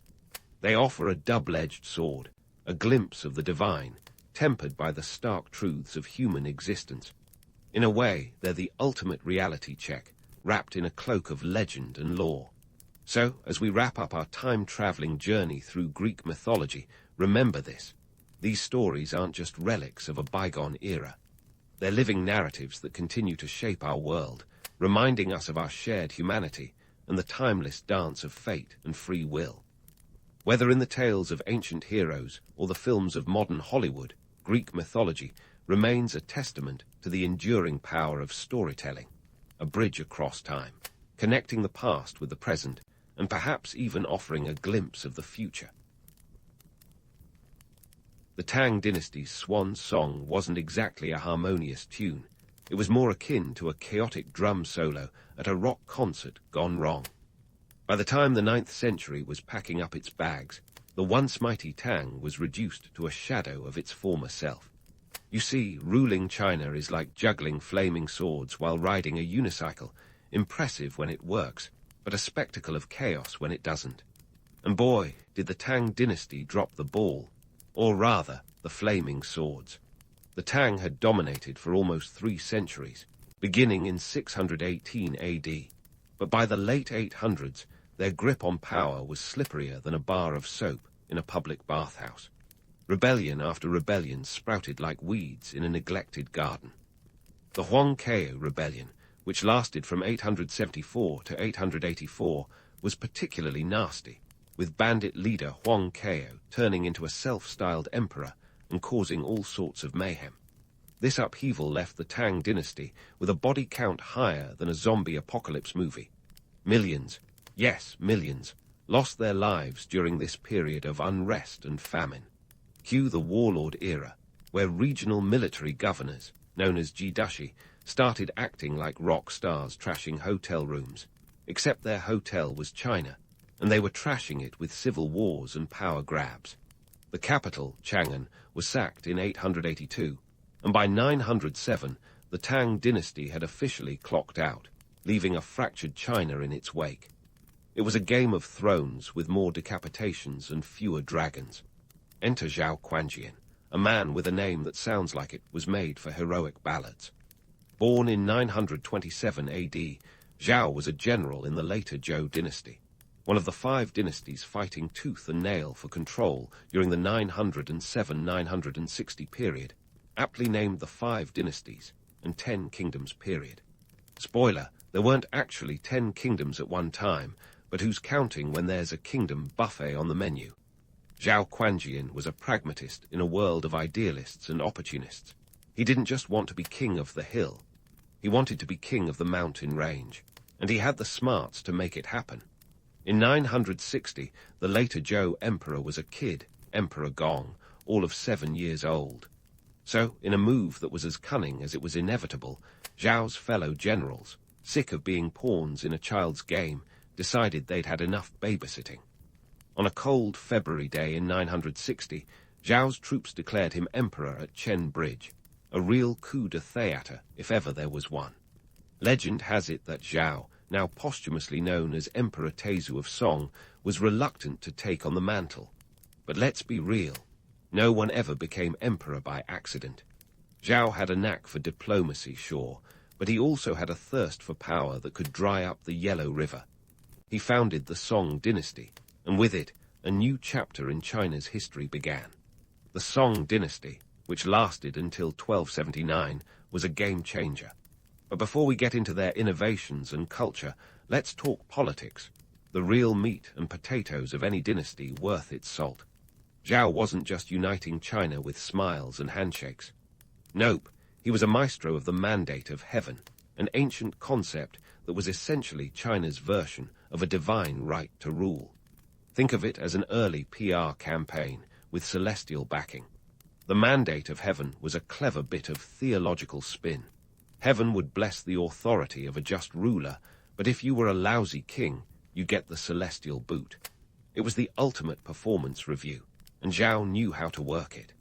By consolidating power and ensuring the loyalty of the military through generous salaries and promotions, he kept the generals on his side and the mandate intact. Zhao was no saint, though. He was more like a shrewd CEO who knew how to keep the shareholders, subjects, happy. He reigned in the powerful Jidashi by turning their military roles into ceremonial positions, essentially making them glorified figureheads. And while that might sound like a demotion, it kept them from stirring up more trouble, which, frankly, they were experts at. Zhao's rise to power wasn't just a masterclass in political maneuvering. It was a necessary evolution in governance. The Song dynasty's establishment marked a pivot from the chaotic warlordism of the Tangs' collapse to a more centralized, bureaucratic state. Zhao's new government wasn't just a patchwork quilt of alliances.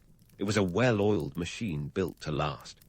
By placing civil officials above military ones and emphasizing meritocracy over aristocracy, Zhao laid the groundwork for one of China's most innovative and culturally rich periods.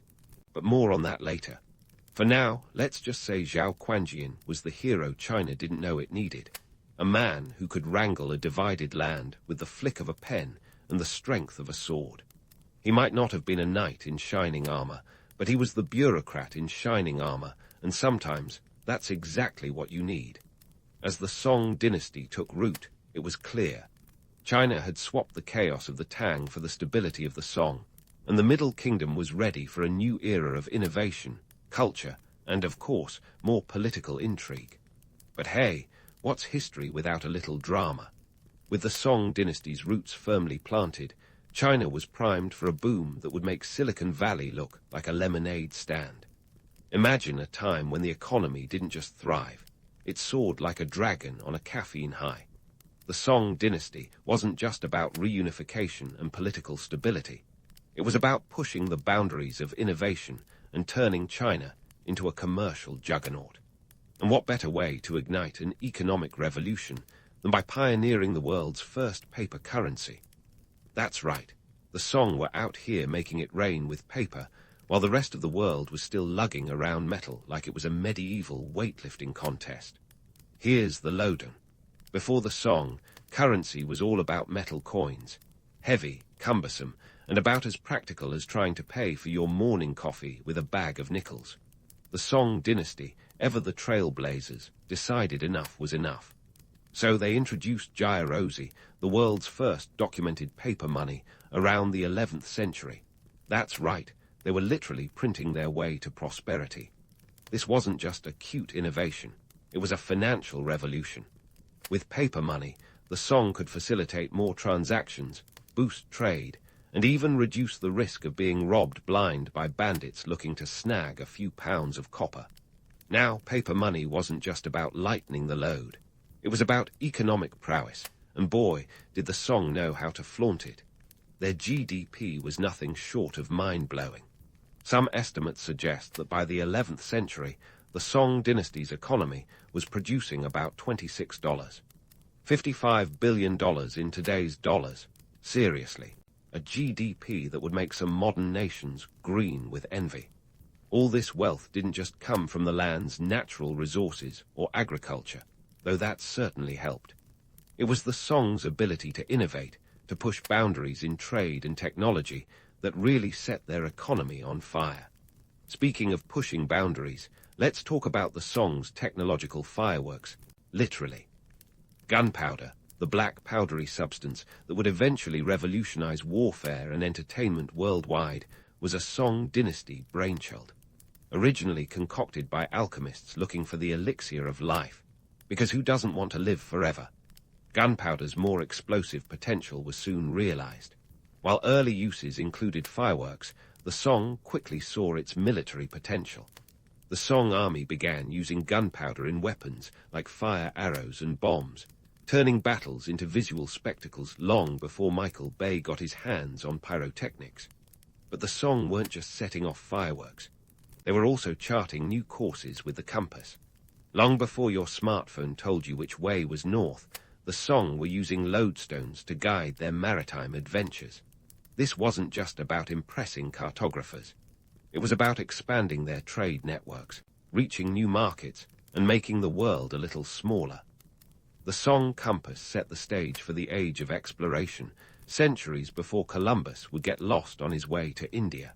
Now, it's tempting to romanticize these technological advances as part of some grand narrative of progress. But let's not get too starry-eyed. Gunpowder, after all, wasn't just for fireworks. It was a tool of war, a means of destruction. And the compass, while a navigator's best friend, was also a tool for expanding empires, for claiming lands and resources that weren't exactly up for grabs. The song's innovations were a double-edged sword, cutting paths to prosperity, yes, but also paths to conflict. Economically, the song were savvy operators. They harnessed the power of trade like a maestro conducting an orchestra. The Grand Canal, an engineering marvel stretching over 1,000 miles, was the lifeline of this economic vitality. It connected the Yellow River with the Yangtze and beyond, ensuring goods could flow as easily as gossip in a royal court. This wasn't just infrastructure. It was the backbone of an empire. The canal allowed for the efficient movement of grain, silk, porcelain, and other goods that were the envy of the world. But let's not forget the human element in all this. Behind every coin, every invention was a person, an artisan, a merchant, a scholar. The Song dynasty was a time of great cultural flourishing, with a burgeoning class of literati who were as comfortable discussing poetry as they were politics. Song scholars, with their sprawling libraries and insatiable curiosity, laid the groundwork for advancements in science, medicine, and philosophy. It was a golden age of intellectual exchange, a time when ideas flowed as freely as the Yangtze. Yet, for all its splendor, the Song dynasty wasn't without its challenges. The prosperity that paper currency and technological innovation brought was a double-edged sword. Inflation became an issue, a consequence of printing more money than the economy could handle. And that economic powerhouse status came with its own set of geopolitical headaches. The Song had to contend with invasions, particularly from the north, where the Kitten Liao and later the Jurchen Jin were eyeing Song wealth with the hunger of a kid in a candy store. So, while the Song dynasty was a time of immense progress and prosperity, it was also a period of tension and transformation. The seeds of innovation sowed during this era would reverberate through history, influencing not just China, but the world. The Song laid the groundwork for a future where paper money would dominate economies, where gunpowder would reshape warfare, and where compasses would guide explorers to new horizons. But before we get too carried away with the legacy, let's not forget the here and now. The Song dynasty, a time when China truly was the Middle Kingdom, the cultural and economic heart of a world that was just beginning to understand the power of innovation. As we delve deeper into this fascinating period, remember, the Song weren't just building an empire, they were setting the stage for the modern world. And with that, we'll leave the rest of their story for another day. Stay tuned, because there's plenty more intrigue, innovation, and yes, a little bit of drama to come. So, with the Song dynasty setting the world stage for modernity in more ways than one, what happened on the culture front? Well, if the Tang dynasty was the party that everyone wanted to crash, the Song was the after-party where all the cool kids hung out, swapping sonnets and debating existential quandaries like a medieval TED Talk. The Song dynasty's cultural renaissance wasn't just about pretty paintings and poetic musings. It was an intellectual explosion that would make even the ancient Greeks do a double take. First up, let's tackle Neo-Confucianism, because what's a cultural boom without a dash of philosophical upheaval? Picture this.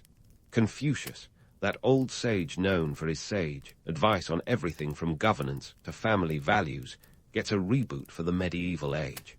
Neo-Confucianism wasn't just some dusty old tome, it was Confucianism 2.0. It rose to prominence during the Song dynasty, blending traditional Confucian principles with a sprinkle of Taoist and Buddhist thought.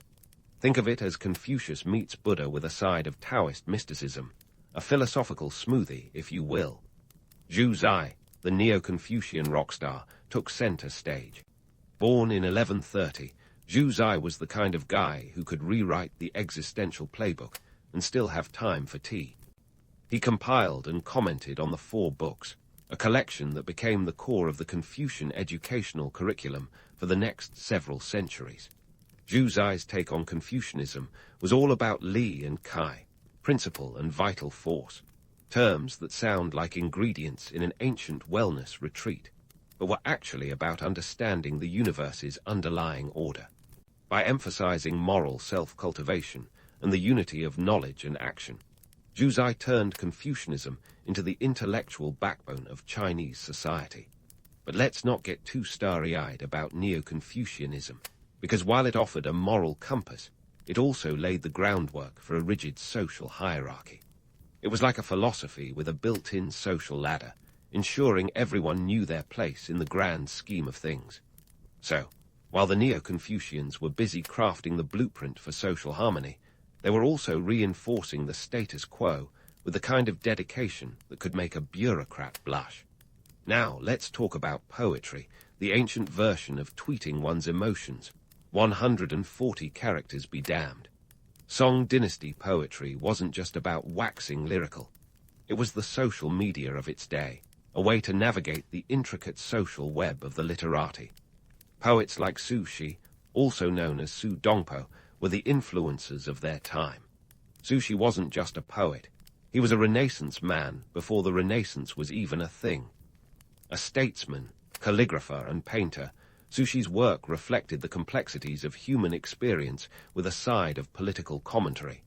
Take Su Shi's Red Cliff, a poetic masterpiece that used historical allegory to comment on the political machinations of his day. It was like reading a subtweet aimed at the government, wrapped in metaphors about nature and history. Poetry was both art and subversion, a way to challenge societal norms while adhering to them, a delicate dance of words and wit that would have made any modern-day satirist proud. But before you start imagining a world where everyone walked around with quill and parchment, jotting down haikus, let's remember, poetry was as much about survival as it was about art. For the literati, penning verse was a way to navigate the treacherous waters of court politics. In a world where a misplaced word could see you demoted, exiled, or worse, poetry offered a way to express dissent without losing your head, literally. As for the visual arts, the Song Dynasty was like an art gallery that never closed. Landscape painting became the art form du jour, with artists like Fan Quan and Guo capturing the majesty of nature with remarkable detail. Their brushstrokes weren't just about pretty pictures. They were meditations on humanity's place in the cosmos, a visual dialogue between man and nature. Song paintings weren't just aesthetically pleasing. They were intellectual pursuits, reflecting the philosophical currents of the time. And then there was the Song obsession with ceramics. Song porcelain was the iPhone of its day, sleek, desirable, and a status symbol par excellence. The kilns of Jingdezhen churned out exquisite pieces that were the envy of the world. The Celadon glazes, with their lustrous green hues, were more than just decorative. They were a testament to the Song's mastery of technique and artistry. In a world where your dining set could make or break your social standing, Song porcelain was the must-have accessory. But let's not get too misty-eyed about all this cultural flourishing, because, as with all things, there was a darker side. The Song's cultural boom was built on the backs of a strict social order, where class and status dictated your access to the arts. While the literati were busy penning poems and debating philosophy, the common folk were often left out of the intellectual bonanza. It was a cultural renaissance for some, but not for all, a reminder that even the most enlightened eras have their blind spots. Yet, for all its contradictions, the Song dynasty's cultural renaissance left an indelible mark on Chinese history.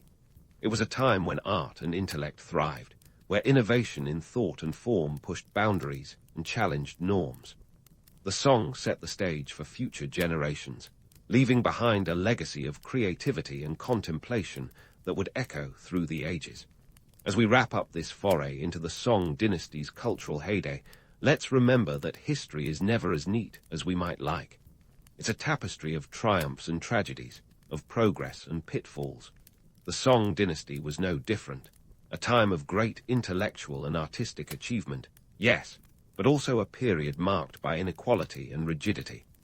As we continue to explore this fascinating era, we'll see how these cultural currents shaped not only the Song dynasty, but the world beyond. So stay tuned, because the story of the Song dynasty is far from over, and there's plenty more intrigue and inspiration to come. But before you start thinking of the Song dynasty as a utopian wonderland where poets frolicked and philosophers pondered endlessly, let's hit pause and shine a light on the shadows of this seemingly idyllic era. Because, as with all stories of power and prosperity, there's always a catch. And in the case of the Song dynasty, that catch involved a hefty serving of corruption, military ineptitude, and a geopolitical game of cat and mouse that would make even the most seasoned diplomats sweat bullets. First up on our tour of the Song's sordid side is corruption, a classic in the dynastic playlist of woes. The Song bureaucracy, while a marvel of organization on paper, was often more tangled than a bowl of noodles. Civil service exams were supposed to ensure that the best and brightest rose to the top.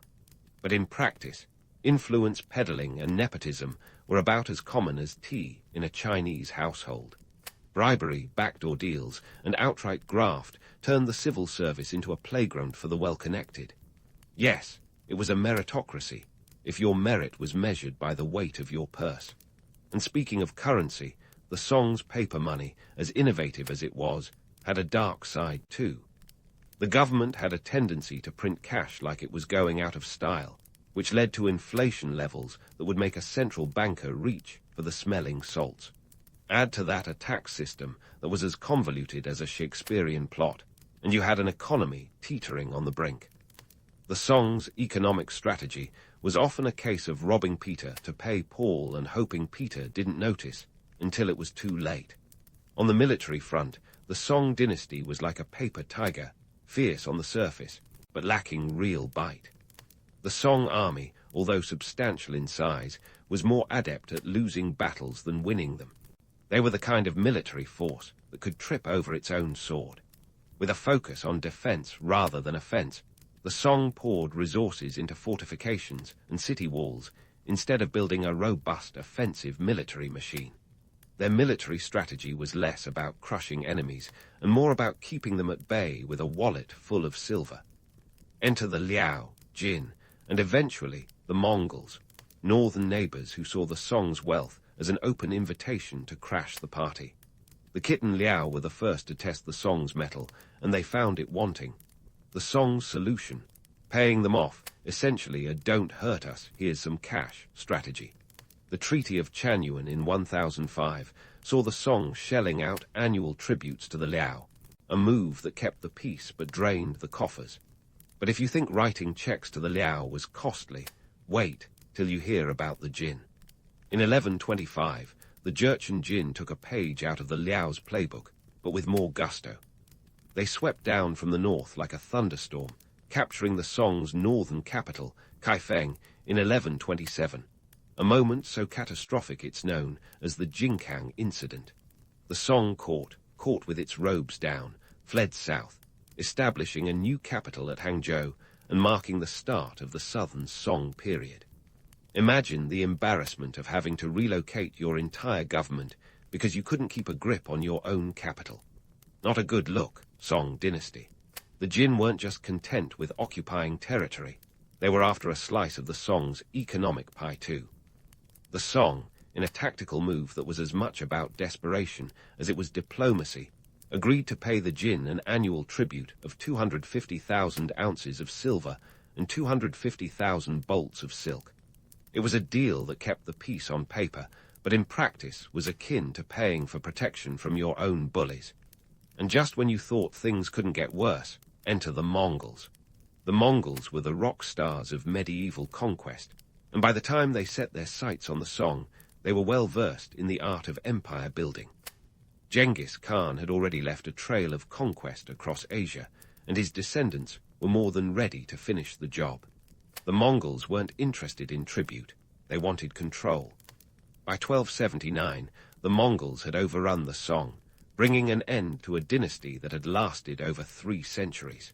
The Song dynasty's military failures weren't just about losing battles. They were about losing face, losing territory, and ultimately losing the Game of Thrones. Their strategy of appeasement and tribute might have bought them time, but it couldn't buy them security. It's one of history's ironic twists. A dynasty so rich in culture and innovation, yet so poor in military prowess. But before you write off the Song as mere victims of their own strategic blunders, let's appreciate the complexity of their situation. The Song were navigating a geopolitical landscape that was as treacherous as it was unpredictable. They were surrounded by ambitious states and nomadic tribes, each with its own designs on the Song's wealth. In many ways, the Song dynasty was like a high-stakes poker game where everyone was bluffing, and the stakes were nothing less than the fate of an empire. And so, the Song story is one of paradoxes, an era of breathtaking innovation and crippling insecurity, a time of unparalleled cultural achievement overshadowed by military decline. The Song dynasty may not have been able to conquer their enemies, but they conquered new frontiers of thought, art, and economics.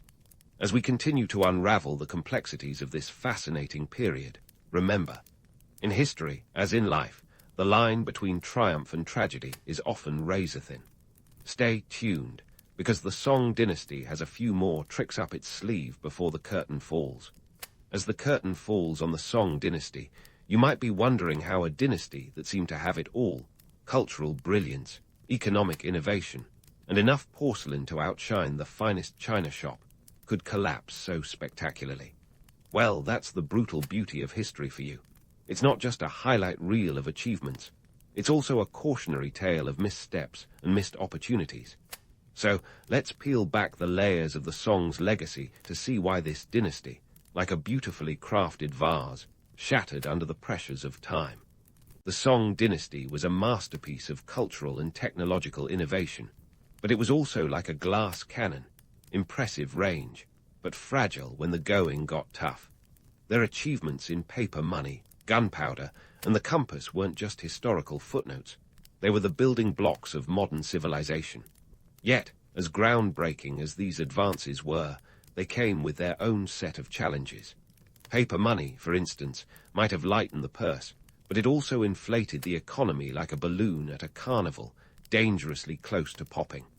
And let's talk about their military strategy, or lack thereof. The Song were essentially the nerds of the medieval world, excelling in intellect, but failing in the brute force department. Their reluctance to invest in offensive capabilities left them vulnerable to the bullies of the world stage, the Khitan, Jurchen, and eventually the Mongols. While they paid tributes and brokered peace deals, it was like putting a band-aid on a bullet wound. The temporary fixes couldn't seal the gaping vulnerabilities in their defenses. The geopolitical reality was a game of chess, and the Song were often the pawns rather than the players. Their wealth and cultural cash made them targets, and their inability to project power beyond their borders ensured they remained on the defensive end of history. It's a harsh truth. Sometimes, being the smartest kid in the room isn't enough when the room is full of bigger, tougher kids with their eyes on your lunch money.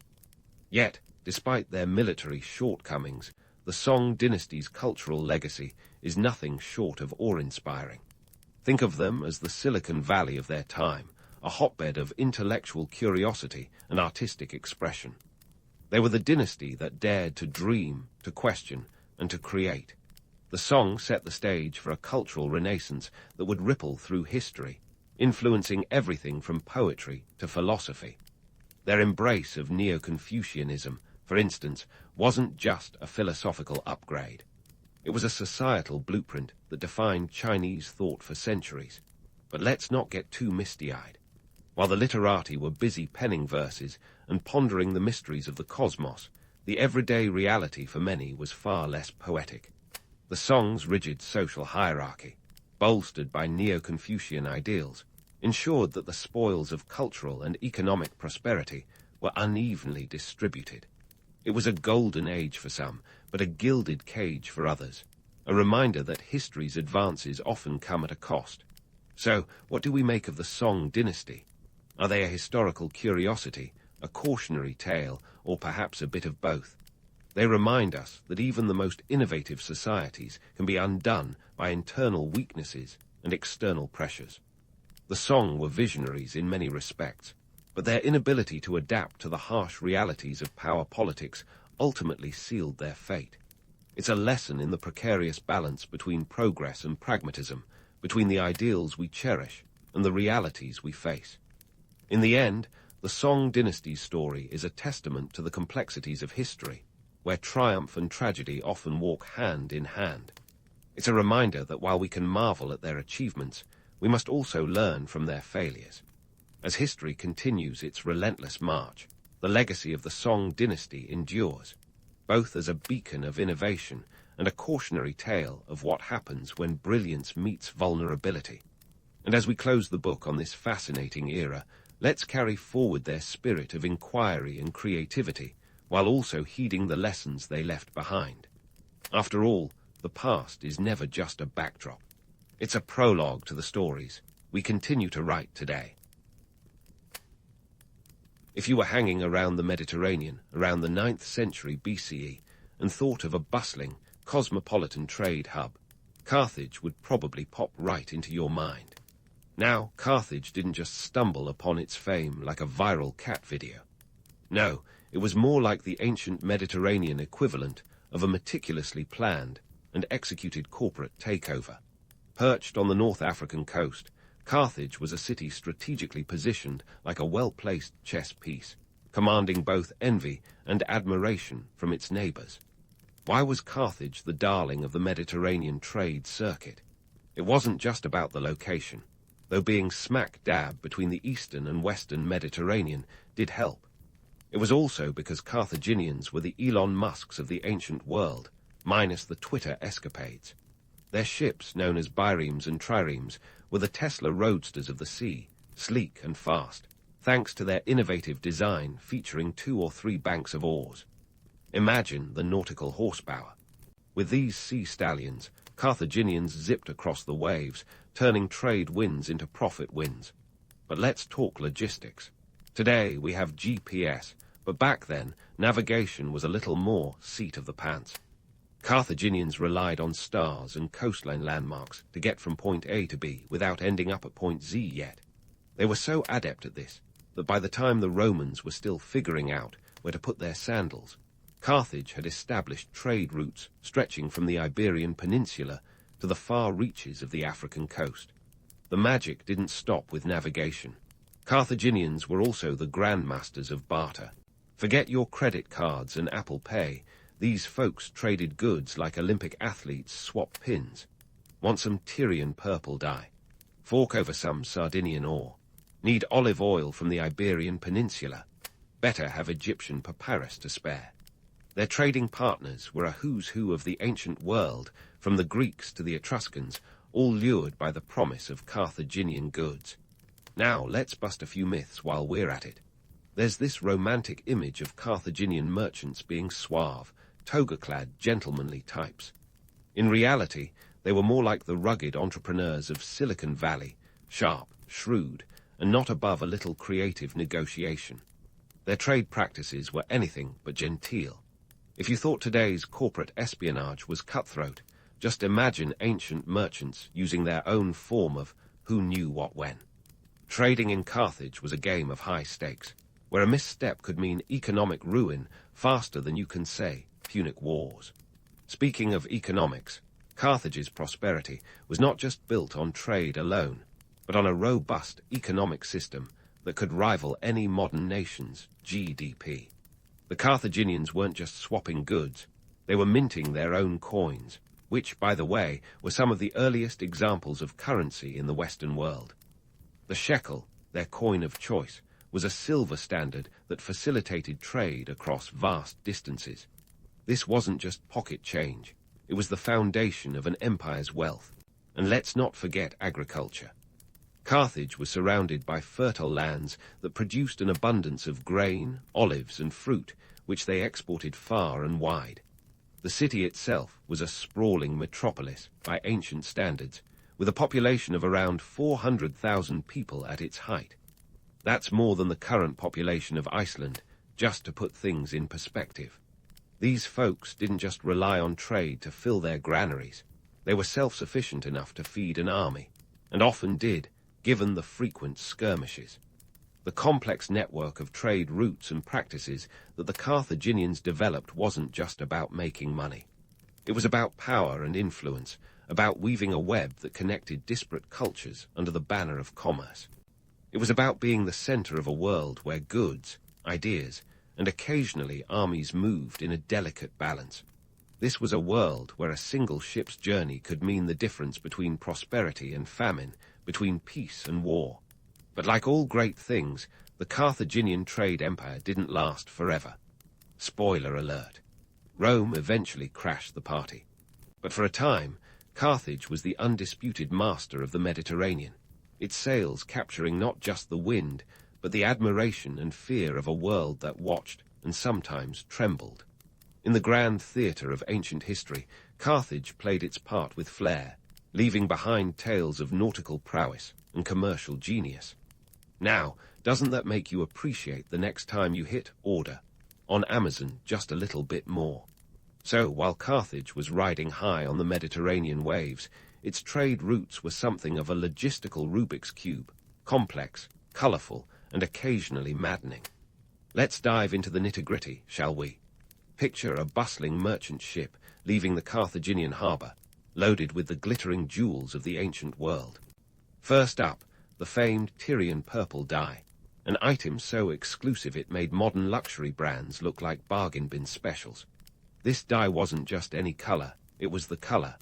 Extracted from the murex snail, it took thousands of these little critters to produce just an ounce of the stuff. And guess what? It was worth its weight in gold, literally. Roman emperors draped themselves in it, trying to outdo each other in a battle of the purples. But dye wasn't the only thing Carthage had up its maritime sleeves. They dealt in exotic animals too, the kind that even a modern-day zoo would envy. Imagine the logistics of transporting elephants, lions, and other exotic beasts across the Mediterranean. No easy task when your vessel is essentially a wooden bathtub with sails. Elephants, by the way, were the ancient world's version of the tank, and Carthaginian generals loved them in battle. Hannibal famously marched them over the Alps, a feat that still makes logistics experts break into a sweat. Speaking of sweaty endeavors, maintaining these trade routes was no walk in the ancient park. Carthage's perceived monopoly on the Mediterranean was more myth than reality, a bit like believing that ancient merchants had it easy, lounging on deck with a goblet of wine while the wind did all the work. The truth, it was more akin to being a contestant on an extreme survival show. Pirates prowled the waters like modern hackers on the prowl for data. And then there were the costs. Boy, were there costs. Shipbuilding alone was a drain on resources, and maintaining a fleet was like trying to keep a fleet of vintage cars running smoothly. Constant repairs, supplies, and the occasional need to fend off a Roman incursion. Now, you might think that Carthage had it all figured out with its seemingly endless supply of goods. But behind the scenes, ancient trade policies were a tangled web of alliances and rivalries that would make today's trade negotiations look like a game of checkers. Ever heard of the Carthaginian peace? It was less about peace and more about Carthage's dominance in trade agreements. Their policies were as flexible as a lead pipe, allowing them to squeeze every last olive out of their competitors. Yet, despite this iron grip, the costs of maintaining such dominance were astronomical. It was like being the CEO of a company that's perpetually on the brink of a hostile takeover. Let's pull back the curtain a bit more. The idea of a Carthaginian monopoly is about as solid as a paper boat. Sure, they were major players, but the Mediterranean wasn't their private pond. The Greeks, Etruscans, and later the Romans all wanted a piece of the action. It was a bustling marketplace, more like an ancient version of eBay, where everyone was jockeying for position. Carthage had to navigate this crowded sea, and believe me, it was no smooth sail. Agreements were often as fleeting as a Mediterranean sunset, and alliances could shift with the tide. In the grand scheme, Carthage's success wasn't just about having the best goods or the fastest ships. It was about playing the Game of Thrones, minus the dragons. Their economic strategy was a delicate balance of diplomacy and commerce, where a single misstep could mean the difference between profit and plunder. They were master jugglers, keeping multiple balls in the air, all while the ever-present threat of Roman expansion loomed like a storm on the horizon. In many ways, Carthage was the ancient world's ultimate startup, constantly innovating and adapting to stay ahead. They had their own version of R&D, experimenting with new trade routes and diversifying their offerings. It wasn't just about survival. It was about thriving in an environment that was as cutthroat as a Roman Senate debate. And through it all, they managed to keep a sense of style. Because really, what's the point of ruling the seas if you can't do it with a bit of panache? So, while the romance of the Carthaginian Empire often centers on its trade dominance, the reality was a complex dance of economics, politics, and sheer grit. It was a world where luxury and hardship walked hand in hand, where every voyage was a calculated risk, and where the rewards were as grand as the risks were perilous. This balance of power and commerce, myth and reality, is what made Carthage not just a city of traders, but a beacon of ancient ingenuity. As we continue to unravel their story, remember that behind every legendary empire lies a tale of human endeavor, ambition, and the occasional murex snail. As we peel back the layers of Carthage's storied past, it's time to dive into the contentious relationship between Carthage and its arch-nemesis, Rome. Think of it as the ultimate Mediterranean soap opera, filled with drama, intrigue, and a healthy dose of elephant-sized spectacle. First up, let's address the mammoth in the room, Hannibal's elephants. Legend has it that Hannibal, the Carthaginian general with a flair for the dramatic, led a herd of elephants over the Alps during the Second Punic War. Now, if you're picturing a line of pachyderms daintily tiptoeing through snowy peaks like a Disney movie, hold your reins. The truth is a bit more grounded and a lot less whimsical. According to historical records, Hannibal did indeed cross the Alps in 218 BCE, but the number of elephants is a subject of debate. Some accounts suggest he started with around 37 elephants, though how many actually survived the trek is a mystery.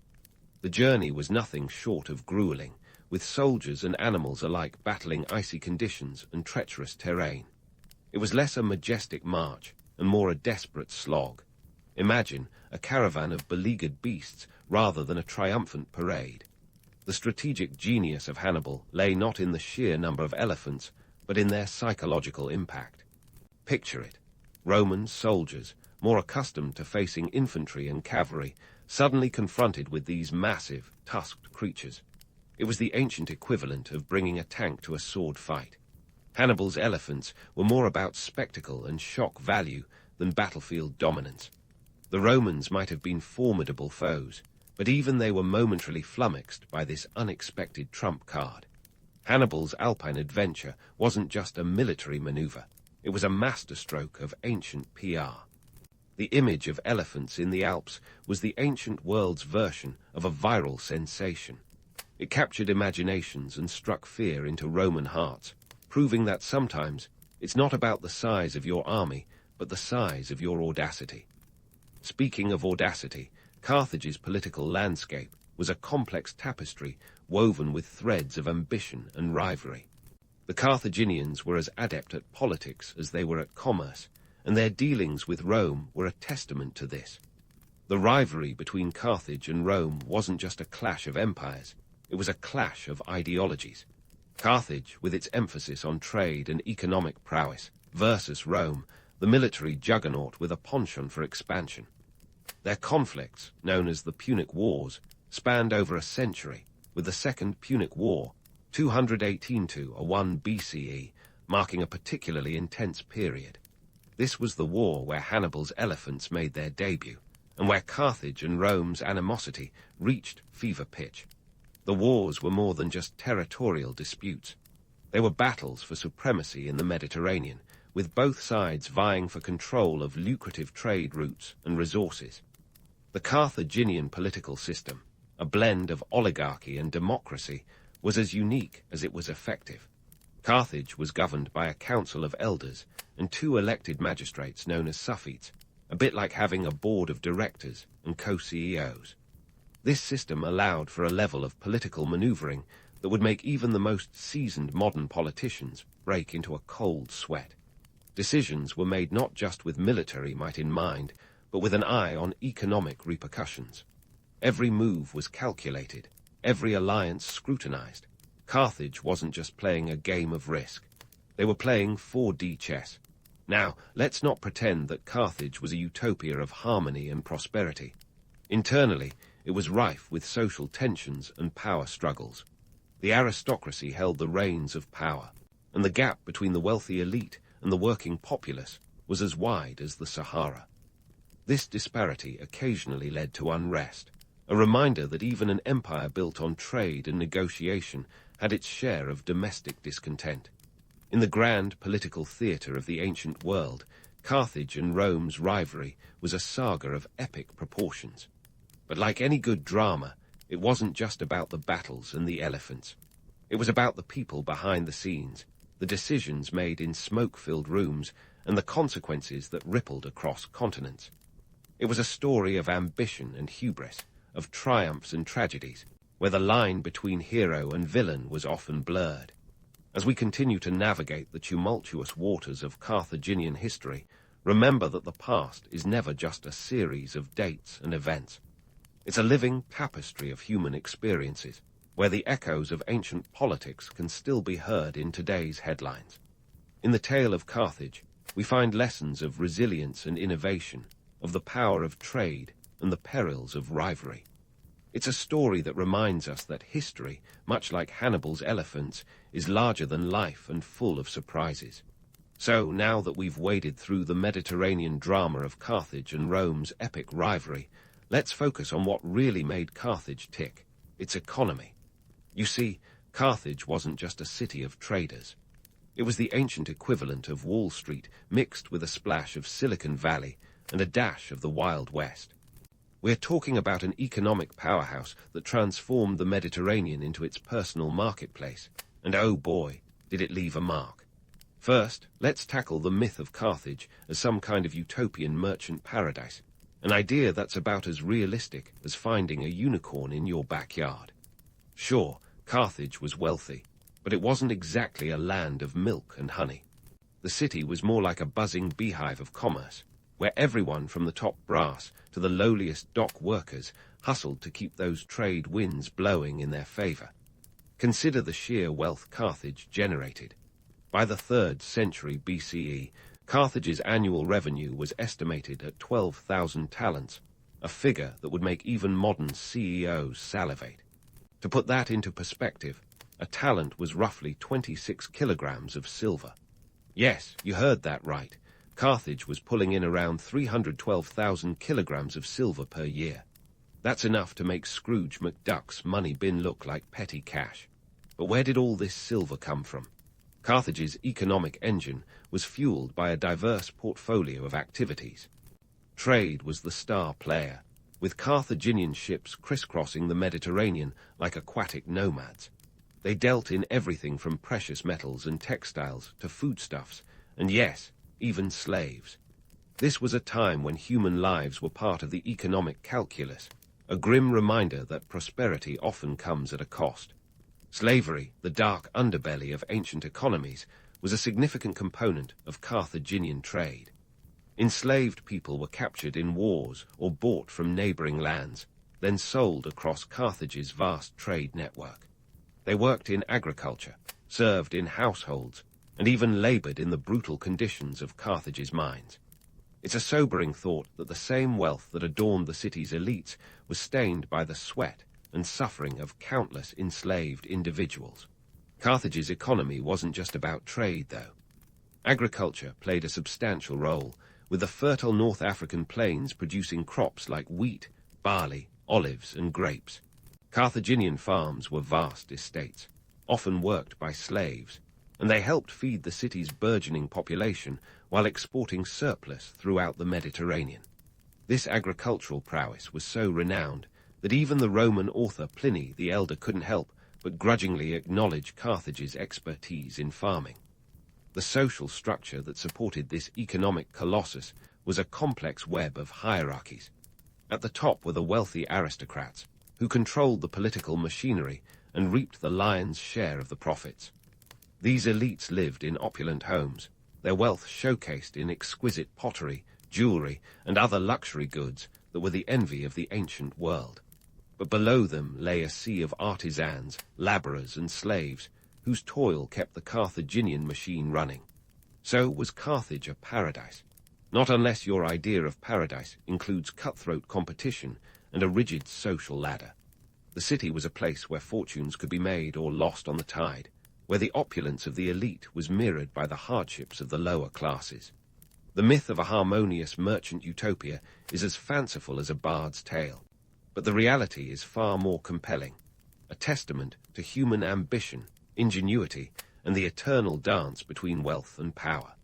Now, let's talk about the ripple effects of Carthaginian trade on the Mediterranean world. Carthage was like the sun in a solar system of commerce. Its gravitational pull felt far and wide. The city established trade colonies across the Mediterranean, from the Iberian Peninsula to the islands of Sardinia and Corsica. These outposts served as hubs for the exchange of goods, ideas, and sometimes even cultures, knitting the Mediterranean into a tapestry of interconnected economies. The wealth generated by Carthaginian trade had profound implications. It funded monumental architecture, such as the famous harbour of Carthage, a marvel of engineering that could dock hundreds of ships. This wealth also bankrolled Carthage's formidable military, allowing it to build a navy that could rival any in the ancient world. But perhaps most importantly, Carthaginian trade injected a dynamic energy into the Mediterranean, driving innovation and fostering a vibrant exchange of ideas. Yet, for all its wealth and power, Carthage's economic dominance was always on shaky ground. The Mediterranean was a competitive arena, with rivals like the Greeks, and eventually the Romans eager to challenge Carthage's supremacy. This constant pressure meant Carthage had to remain vigilant, adapting and innovating to stay ahead. It was a game of economic chess, with high stakes and no room for error. In the end, Carthage's story is a reminder of the complexities and contradictions of ancient economies. It's a tale of wealth built on trade, innovation tempered by exploitation, and a society that, for all its achievements, was marked by stark inequalities. As we continue to unravel the legacy of this remarkable city, remember that behind the myths and legends lies a world as vibrant and flawed as our own. A world where the pursuit of prosperity walked hand in hand with the harsh realities of life. And as always, the echoes of Carthage remind us that history is never just black and white, but a kaleidoscope of human experience. Now that we've navigated the labyrinthine economy of Carthage, it's time to take a step back and examine the legacy this ancient powerhouse left behind. Because let's face it, Carthage didn't just shuffle off the historical stage quietly.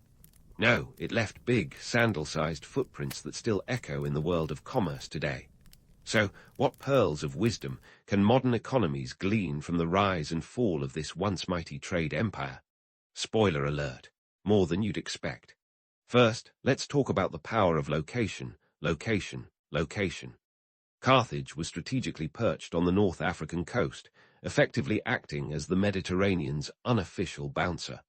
If you wanted in on the lucrative trade action, you had to go through Carthage first, and they made sure you paid the cover charge. This savvy positioning is a lesson in real estate that would make any modern urban planner nod approvingly. Today's global trade hubs, like Singapore and the Panama Canal, owe a debt to Carthage's pioneering spirit, proving that where you are can be just as important as what you do. Carthage also demonstrated the art of diversification long before it became a buzzword in business schools. Sure, they had their fingers in the trading pie, but they weren't content to rest on their laurels. They expanded into agriculture, shipbuilding, and even a bit of early industrial espionage. Because why not? This multi-pronged approach is something modern businesses strive for, spreading risk across various sectors to weather economic storms.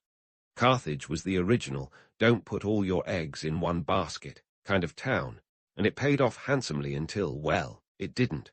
Now, on to innovation. Carthage was the Steve Jobs of the ancient world, constantly pushing the envelope in ship design, trade logistics, and even governance.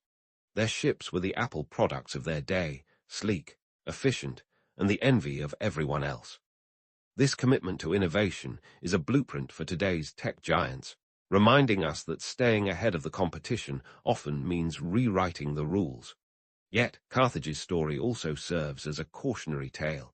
Innovation without adaptation is like building a ship without checking the weather forecast.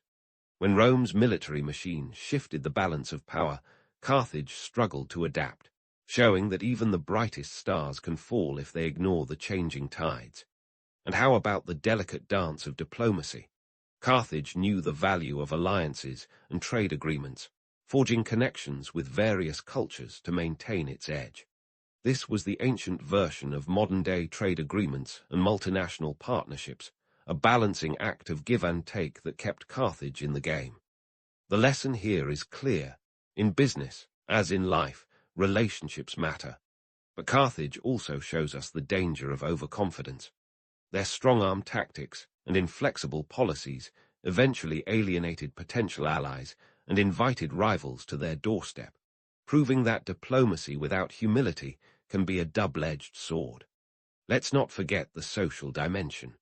Carthage's wealth was built on the backs of a vast workforce, including slaves whose forced labor underpinned the economy.